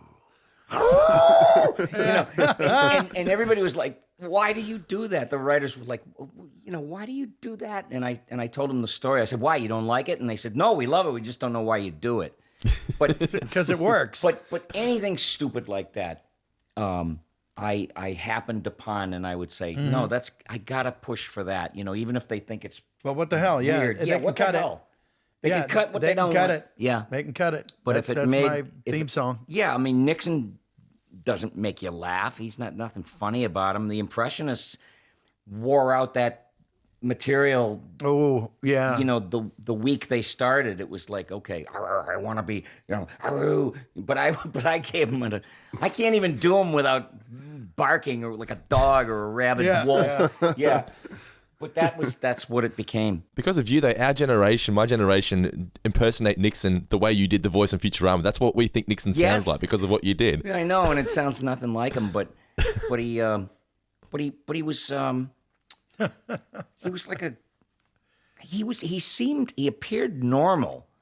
We used to pump him up. The Impressionists would always put his cheeks. Yeah. But the real Nixon, if you listen to him talk, my wife Pat has a respectable Republican cloth coat.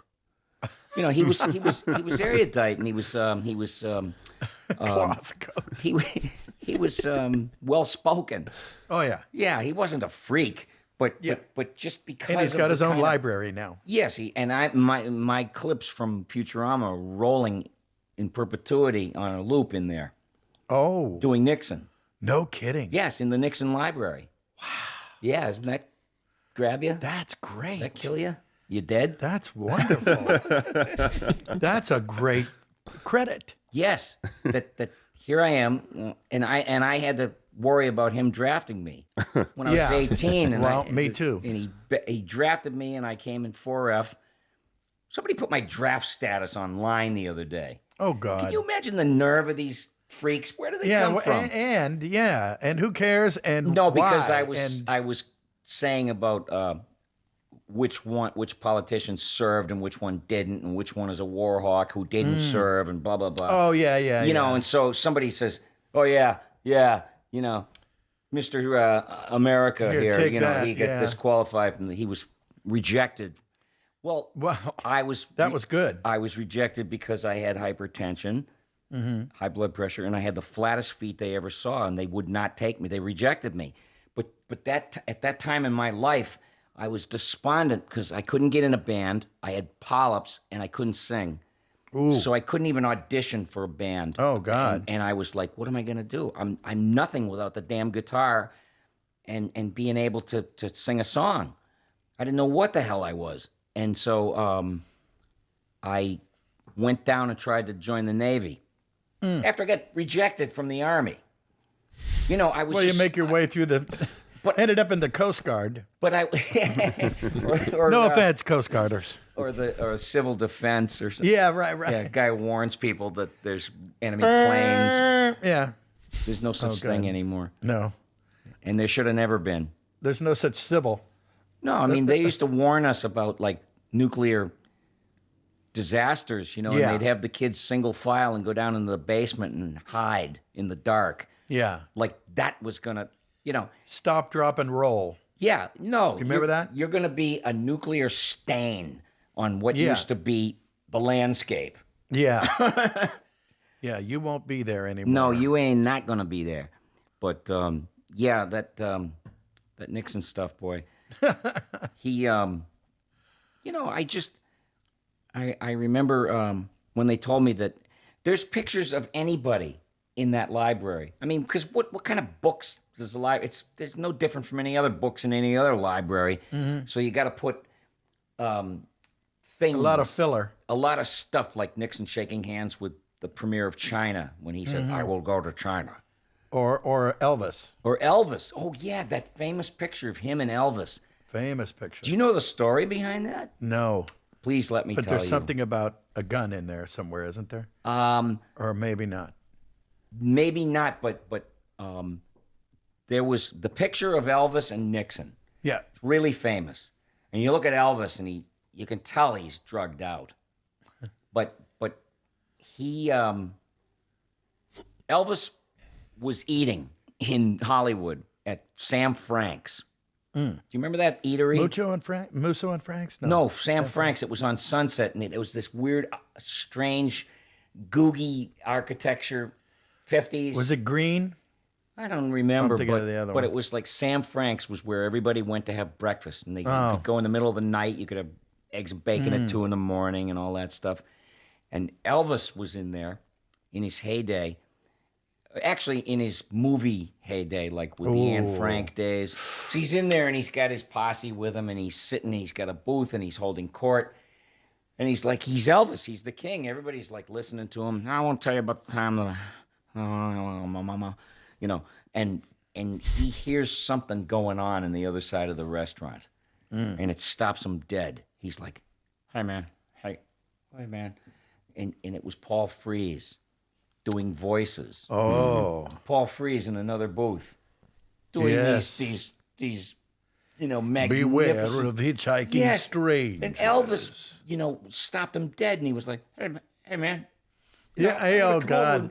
And he's That's like, funny. My name's Elvis, and my name is No Paul kidding. Frees, or whatever he Yes. said to him, and Elvis, like Paul Frees, for some reason, was showing off his honorary FBI badge. Oh, man. They made him because he was a Wow. he was a crime I didn't know that. freak. He had a police radio. This is Paul Frees, the voice of Boris Badenov and a million other Oh, things. God, Pillsbury yeah. Doughboy. Yeah. You've done his stuff. Oh, yeah. Yeah. Look him up. He's worth it. Yeah, he's worth it. And he was a goofball, but he was a crime nut. And he would listen to his police radio, and he'd listen to where the police were going, and he'd show up in a Rolls Royce, and he would offer when there wasn't enough room in the meat wagons for people that they arrested. Can you imagine? He volunteered his Rolls Royce. You could put him in the back, or whatever he could have said to the cops. The cops loved him. I bet. Yeah, so he was a crime, nut. And so here he had this. They gave him an honorary FBI badge. J. Edgar Hoover to Jesus. Paul Frees, Wow. So anyway, he shows this to Elvis, and Elvis loses his shit. He's like, "Hey man, how'd you get that? How do I get one of them?" Yeah. And Paul Frees set up the meeting between him and Nixon. Wow. That's how that happened. Wow. And That's Nixon, a pretty famous meeting. Nixon sort of knew who Elvis was. Yeah. And Elvis wanted to be a crime fighter. Can you imagine sort of knowing who Elvis Presley is? Well, I remember. Right, yeah. I remember when I went service. Love it. And I went. love it too. Yeah, I remember. Yeah. Yeah. Yeah. So he wanted to be a crime fighter. He wanted to ride around and arrest people, and he wanted to wear a cape. He was like, Well, he had them. He did. He had plenty of But I them. mean, this is a true story that he really wanted to be working with the police, and he wanted to get rid of criminals, and because he was out of his ever-loving mind. Let's face it. But he goes to the White House, and they're like, Mr. Nixon, Elvis Presley is here. Elvis who? You know, he wasn't sure. Why would guy like that? You know, it didn't make sense to him. He says, all right, whatever. And Elvis comes in and he's sucking up to Nixon. He can't believe he's with Nixon. And he's as high as a rat. You can see it in the picture. It's a rat. Yeah, his eyes are plaid. Oh, man. You can see it. It's like shining from behind those aviators. flying high. Oh, man. Flying high. And Nixon was just happy to have somebody, a liaison. He could get to the kids. Oh, He could spread our conservative message my to the God, kids. yes. Meanwhile, you're 20 years too late, Nixon. Yeah, I would think. The kids. What kids? The kids. Yeah, Nick, you know, it was like, at that time, it was the Beatles or British Invasion. Yeah, that's right. Yeah. Now, I do have a picture that I should show you, Billy. Of? Do you know, is it sitting Want me over to- there? yeah, I'll grab it. Yeah, would you? Thank you. Because it just so happens Uh-oh. that somebody that we are talking about who used to be married to somebody that I met at a convention At a convention recently. recently. And like I met 2 her, weeks too. ago. Were you there? There's Scylla. That's Scylla. She has beautiful long hair, just like my mama did. Yeah. That's what he said. Yeah. Oh, is that what he said? Yeah, well, he was a mama's boy. Should I put this up? Where You can I should. put this? Let's see. Which camera should I use? How about this one? I can't tell if I'm there. There he is, folks. Hold up to the. Yeah, we can. There see he is, that. folks, the legendary Elvis Presley. He walks, he talks, he crawls on his belly like a reptile. Just 10 cents, 1/10 of a dollar. $0.1 Okay. There you go. I just had to show that off. Sorry. I feel better now. You stay right there, honey. Yeah, look at that. And and you got her autograph. I I didn't got even her look at autograph. Yes. Priscilla And Presley. I had my picture taken with Priscilla Presley. She's petite. So I now used you to know. think she was this big Amazon, you know, when I was a What's the teenage hair? boy. I used to look at that and I said, this is a woman. Yeah. And That's a woman. and his hair is just a little bit shorter. But they were perfect. They were. They were just perfect. No, I mean, what can I say? It's, Yeah. you know, for all the weirdness of Elvis, I mean, the stuff Yeah. that he did is perfect. Oh, yeah. Perfection. Yeah, absolutely. Perfection. He never lost his voice. No. No. And you know, That's true. he never did, even when he was like a mess. When he should have. But he never did. And you know who else never lost his voice was Roy Orbison. Oh, Because that's I true. used to open up for Roy Yes. Orbison. Oh man, and we used Really? to do a couple of his tunes Yes. when we did the Tasmaniacs or whatever that band Yes, was. Yeah. I was so Billy's amazing, folks. well. You know, I can commit to it. I more. was all right for a while. What was that? So All the rainbows in the sky turn to you and start to cry. You know, and these epic ballads. I can't get it out right now. I can't do it. Yeah. But those songs could make you cry. His voice would haunt me, even more than Elvis's. Roy Orbison Yeah. was otherworldly. yeah, he was very soulful. Yes, and but it was an emotion that came out of this little guy, you know, who had like cataract glasses, Yeah. and they were dyed raspberry colored. Oh, I didn't know that. Yeah, I think he might have been. I know he wasn't an albino like the Winter Brothers, like Johnny Oh, Winter right, and right. Edgar. Yeah. No, but he had like blondish hair, and he dyed it black. Wow, I didn't know that. So Yes, he he was the did. Man in Black. Was he the Man in Black? That was Johnny Cash. Oh wait, Johnny Cash, so yeah. Roy was. He was the big O. Thank you. Yeah. Yes. He was the Big O. big O, and I played with him. My dad, an obsessive Roy Orbison fan. I know all about him. I'm going to listen to him on the way home because now that I'm thinking about him, But tell us about playing with him. playing with him, he had a really good band with him, and they brought him out, and he had like this silver chalice, you know, that was sitting on an amp or near him, and I don't know what was in it, and me and my buddy were going, I'd love to know what he's drinking.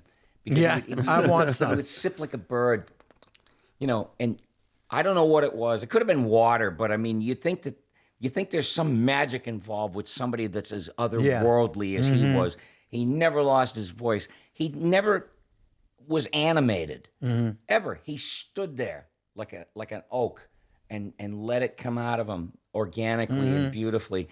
I did know a guy who could sort of sing like him back in the old days. But anyway, playing with him, we were playing at Hampton Beach Casino, and my band opened up for him. And after he came out and did his show, he wanted to do something. So they rented out the theater up the street. This is after hours. Wow. He wanted to see E.T. and he asked, And he's Roy Orbison, so okay. "Yeah, would you boys like to?" I mean, he's a smart man. It's a great movie. Yeah, and so he wanted us to go with him, and we didn't sit with him, but he was sitting kind of by himself watching E.T. And I'm sitting there watching him watching E.T. and it was surreal. And I said, "He's one of them." You know what I mean? No wonder he wanted to see. That's him. He's from another planet. Yeah. That's all I that's could funny. think of. Yes. Could be. Yeah.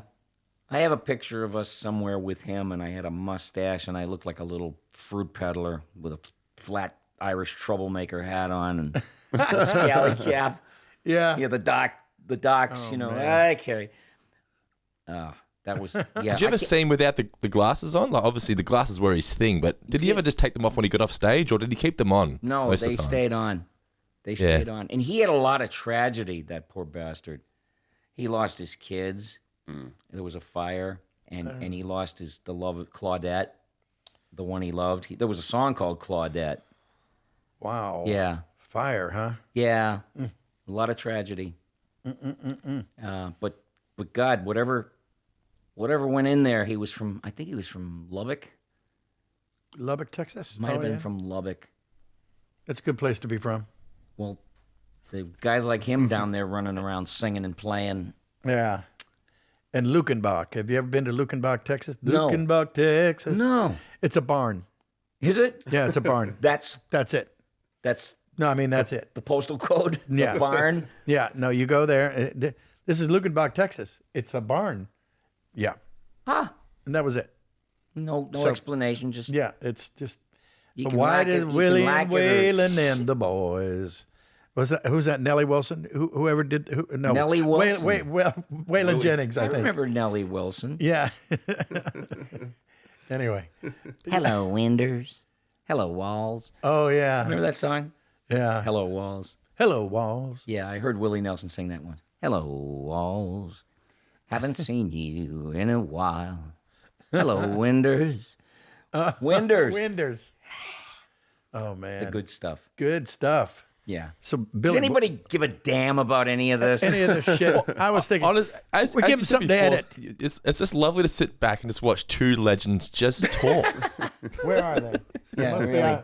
they must be outside. Where are those two new men? Here's two legends. Is that centered in the camera? There we go. I don't know. There's no place I'd rather be.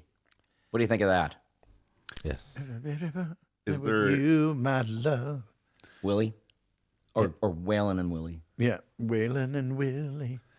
Oh, That's, well, Lord, that stuff is fun to sing. is there anything that you'd like to promote before we finish? that's what I was Anything thinking. We should upcoming? tell them about your adventures. Well, they're bringing back an old cartoon show, and I'm not at liberty to tell you because they will spank my pee-pee. And it's not Doug? Can you dig it? No, No. I'm still doing M&M's commercials Oh, good. with, that I do the red M&M, but But guess who the the other yellow one is? M&M is the story here. It's the guy that played J. Jonah Jameson in the Spider-Man movies. Oh, You yeah. know him, Yep. Yeah. J.K. Simmons. Yeah. He does the Yes. commercials for the insurance company. Mm-hmm. The Notre Dame Cathedral fire. Seen it? Covered it. Yep. That's him. He's a journeyman. And he won an Oscar. for Whiplash. And 2 days later, he's in the studio with me doing M&M's commercials. And that is a Yeesh. journeyman. That he was my idol. I've known the guy for 33 years. And I when I first got a load of him, I said, "Oh man, this guy's something else." Yeah. You just know. There was a Well, he light was in that around him. prison show, right? Yes, What was that? Oz. Oz. He played the yeah. worst guy in the prison. Yes, he Schillinger. did. Schillinger, who was like Yes, he was this poor the bad schnook guy. lawyer, got thrown in the can for drunk driving, and they stick him in with this murderous, psychotic, racist, white supremacist, neo-Nazi. Yeah. But he was like Hell of a nice guy, though. a hell of a nice guy outside of that. You want to have a beer with him? Yeah, sure. No. Yeah. No, this guy, he made choices, J.K. Simmons, as the prisoner in that jail. He made choices like he wore phone books on either side of him in case somebody tried to shiv him. I bet you that was his choice. He said, wouldn't this guy, like, everybody be gunning for him, want to kill him? He said, why don't I wear phone books? Phone books. Yeah. Wow. That's a choice and a half. Boy, no You've kidding. been doing the Futurama characters for so long. Do you ever pitch storyline ideas or character traits for Futurama? No, I never did because you just don't know the caliber of the writers. I mean, I have undying respect for them. Every now and then, I'll lob a line in that just said, after you give them what they want, because your job is to honor those words Oh, yeah. and respect the writers, and that's job one. But then they might go, hey, we got what we wanted. We got several versions of what we wanted. Do you have any ideas you might want to throw in? Yeah, And I like that. Smart directors will give a performer, an actor, the option to bring something to the table other than his performance. You might want to embellish, and it might be a ringer, and maybe not. It'll wind up, in editing on the floor. But I've thrown in a couple of things every now and then that made them sit up and bark like Lassie, and they say, "We would have never that's good. thought of that. Yeah, Thank you." that's good. Yeah, Yeah, you love that. you love it more than anything. And part of comedy and part of all that bit is the fact that it's unexpected. Because if you're looking for it, it's it's not funny and it's not it compelling. smells of effort. Yeah. Yeah, it's not. You're working too hard. It's not serendipitous. It's not I agree. this happy Well, accident. I always give them one as written, then I give them one as should be. That's and I always joke around like that. But that's what I did with Darkwing Duck. I am the terror of the flaps in the night. Blah blah blah. That the middle line always changes, Oh, cool. and then I am Darkwing Duck. But the middle line always changed every time. And you just whatever you came up. I am the itch that you can't they scratch. It was that kind of thing. It was that, and so they would always, they would always write it. But one of my, and I've said this before. I wish I saved this script, but we're about 7 or 8 shows in, and it said, "I am the terror of the flaps in the night." Doesn't matter what I write here. Jim's going to say something else anyway. I am Darkwing Duck. But I always did say their line. I always did. It's just that I would come up with something else. I am the ugly girl at the party. Yeah. Yeah. And they would just I end know up what you keeping mean. that I one. know what you mean. But That's- I gave them their line. No, that's beautiful. So That's I'm off the beautiful. hook. No, they tip their hat to you on that, I'm sure. Knock on wood. Oh God, yeah. So, yeah. So did we cover the latest shit that we're doing? Yeah, we got your going. Yeah, keep your eyes and ears open for stuff. But what about now? Conventions are coming up too. Conventions. I'm going to. Where am I going? Oh, I'm You've going got to Steel City Pittsburgh. Comic Con, is that right? Steel City this weekend. Steel City Comic Con in Pittsburgh. Pittsburgh. I yes. love Pittsburgh. Been there. Oh yeah. It's clean. It's beautiful. It's not like coal town, steel mills. All that stuff is gone. Yeah. And it's got 3 rivers right there, which makes it a real unique Good name for a stadium. spot. Yeah, 3 rivers.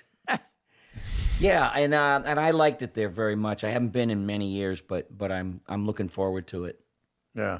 Other We used to cons include Tampa Bay, UltraCon, Midwest Toy and Tampa Comic Bay, Fest, I hope- as well as New York Comic Con. I hope things will be okay in Tampa Bay. Because Florida's getting some nasty weather. Weather. Yeah. Yeah, and I feel for everybody down there, the flooding and just I hope everybody's going to come out in one piece. Yeah, and then there's where am I going? Like you said, New York. Yeah, New York Comic Con in October. That's a There you go. big, massive show. Massive. Yes. Yeah. The show from last year is still getting out. It's a big show. It's a big to stay show. there. This is not a small Get it? show. See what I did there? Oh man. And then I'm going to go to London to a show called MCM, which is probably Roman numerals, right? Mm-hmm. Yeah, I love I'm that. going there too. Yeah. You going? I think so. Oh, great. I'll see you. Yeah, we'll You sit on the we'll have plane some- next to each other. Yeah. We'll have some bangers. Yes. I'll have vegetarian bangers. Yeah, vegetarian. Ooh, Impossible bangers. that doesn't sound right. No, it doesn't. None of it does. You know, what was the Sausage tastes like broccoli. Ew. Italian is the language you cook in. French is the language you make love in. German is the language you yell at your horse in. And English, you know, they're not cooking like Ireland is. It's not, you know, no. The English is the language you use to order in, Yes. but it still ended in "in." So Yeah, call Uber. yeah. Uber bring the stuff over from. You know what? Indian food. The best Indian food I ever had in my life was in and outside of London. Me too. Yeah. Me too. Yeah? Yeah. So That's you true. know what I'm saying. Yeah. That's oh true, my isn't God. it? I took a trolley or some kind of tram to Sheffield and Nottingham. Mm-hmm. And I'm riding through Nottingham and I'm looking at housing developments and stuff. And I said, wait a minute, this was where Sherwood Forest was? Yeah. That's what I was thinking. It's crazy. Yeah. Crazy. But Did you see that big fakakta tree that was in that Robin Hood movie? That what's his name, Russell Crowe? I remember thinking that tree was half the size of the frickin' England, I don't know why I'm bringing that up, but Nottingham Forest, or is that right? Nottingham Forest, what? Sherwood Forest. Forest, Yeah. but it's Nottingham Yeah. and Sheffield is the area. Sheffield Steel. Shwing, shwing. Yeah, so I, you know, I was riding through there and I was thinking, God, I'm riding through the 1200s. Yeah. Yeah. Yeah, England's old.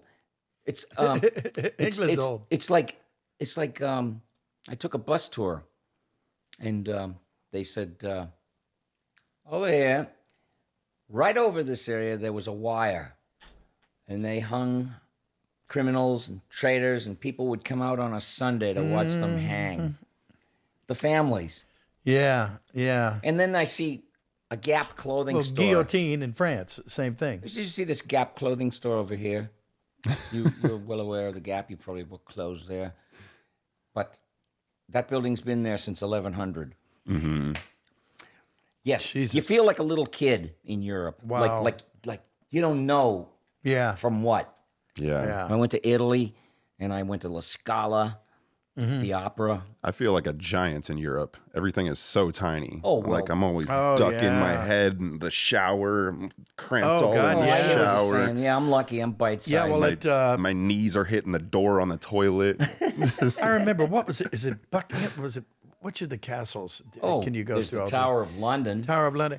Well, I remember one of my kids was standing in the doorway and she was filling it up. And, and this is when she was like, Some 12. iconic Yeah, place and that everybody you was always like- thought was like, And apparently from the 1880s to the 1970s, everybody, the whole world, because of nutrition, got like a half-inch taller average every year, something like that.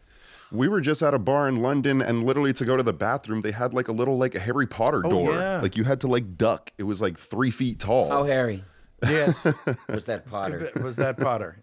But seriously. But it was Yeah, a but tiny it's little true. door, and like I was like, "This is the only way to the bathroom." And they're like, yeah, Yeah, boy, you're not welcome there, huh?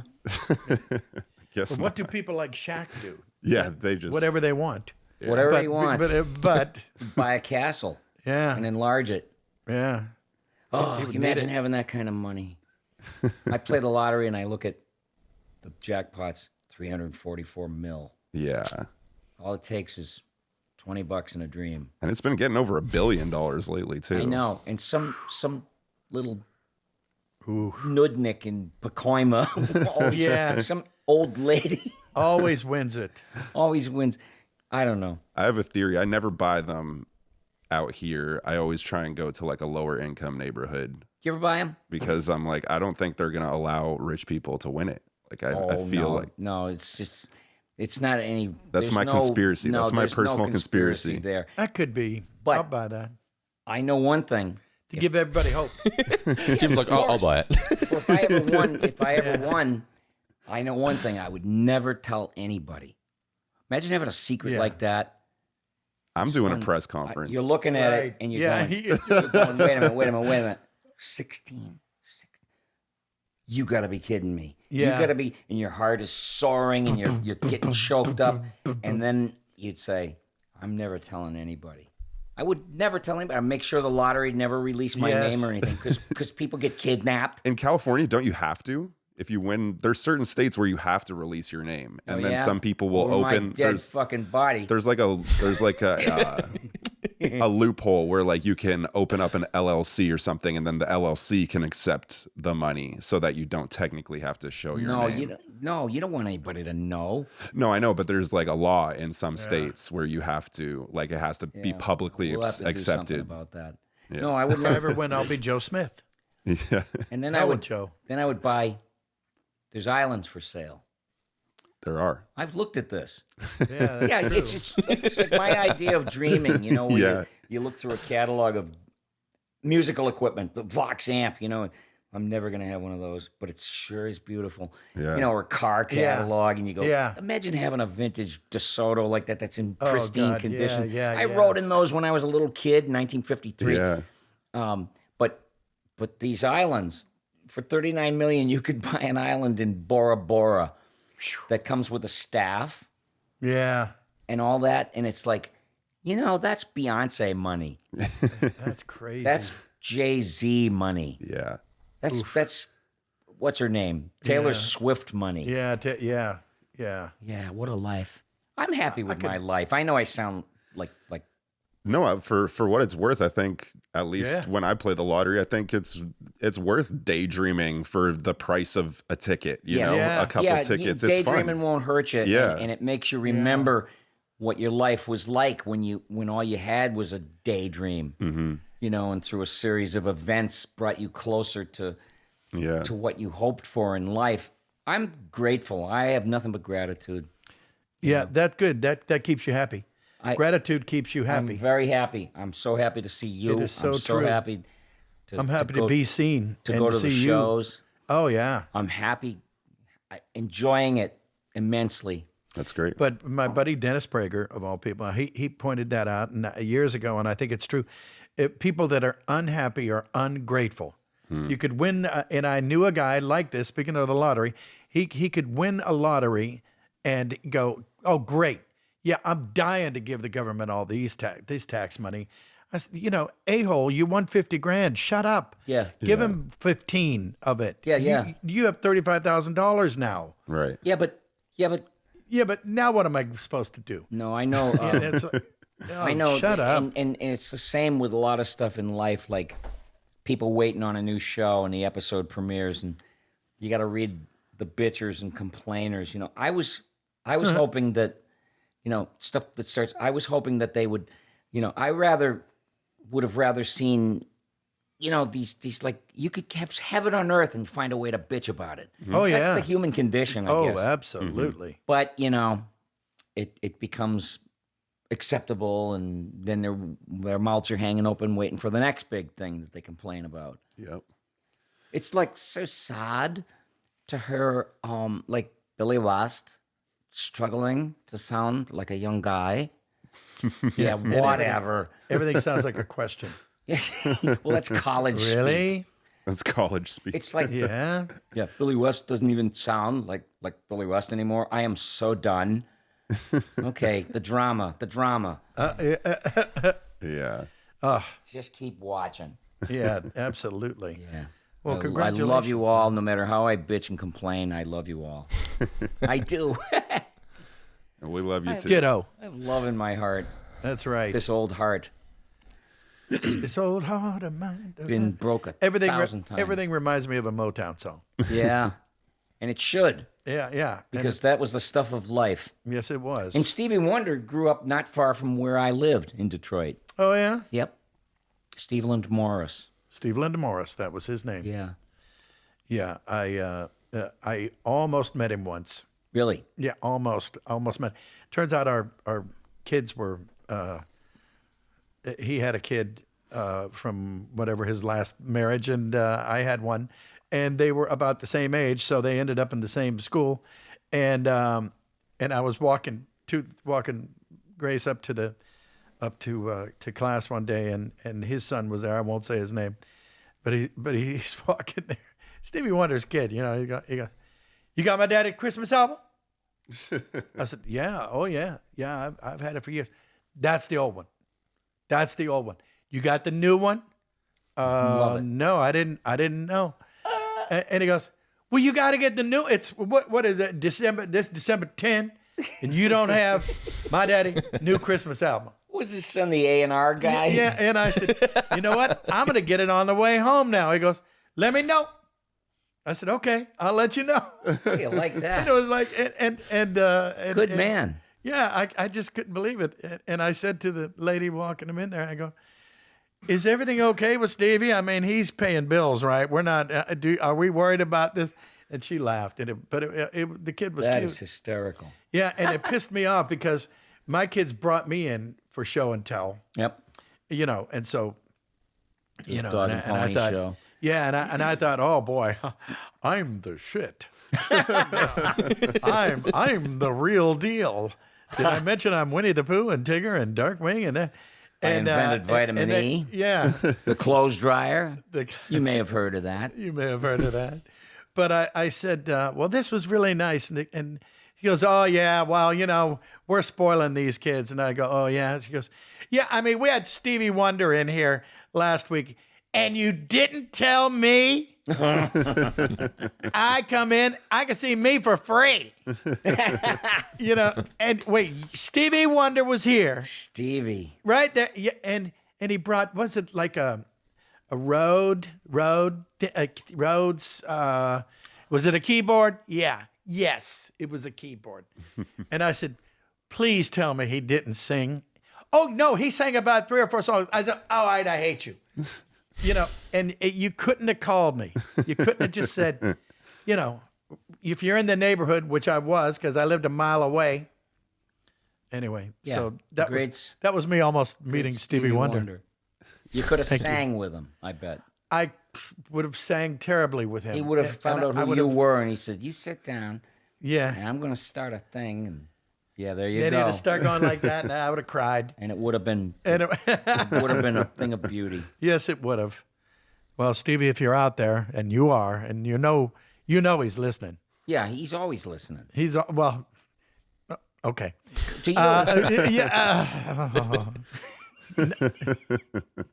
Yeah. Could you see the you darkness, the dark cloud yeah, I come could on? see you going for the 5 senses. Let's see which one.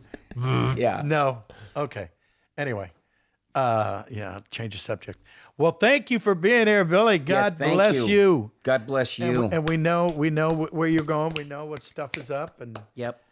it's coming to a TV near you, ladies and gentlemen. Yeah, I'll see you Yes. out in streaming land or television land or Yeah. wherever. And don't get no bright ideas of coming on Twitter and attacking me because I'll punch down and hard. See, See? I was just going to say that. Yeah, see? Well, thanks again, guys, for checking out the latest episode of Tuned In with Jim Cummings. Don't forget to follow us on social media at Jim Cummings Pod on Twitter and Instagram.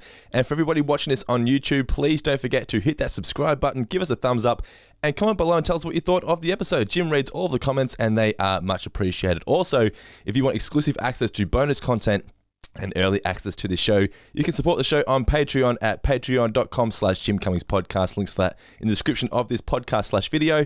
Once again, Billy, thank you again for your time. Thank you. Jim, Chris, a pleasure as always. All right. Thank you. Thank All you. right, Brandon. And thanks for waking up so early. We appreciate that. Thanks. No worries at all. And thanks for watching, guys, the latest episode of Tuned In with Jim Cummings. See you next time. Big love.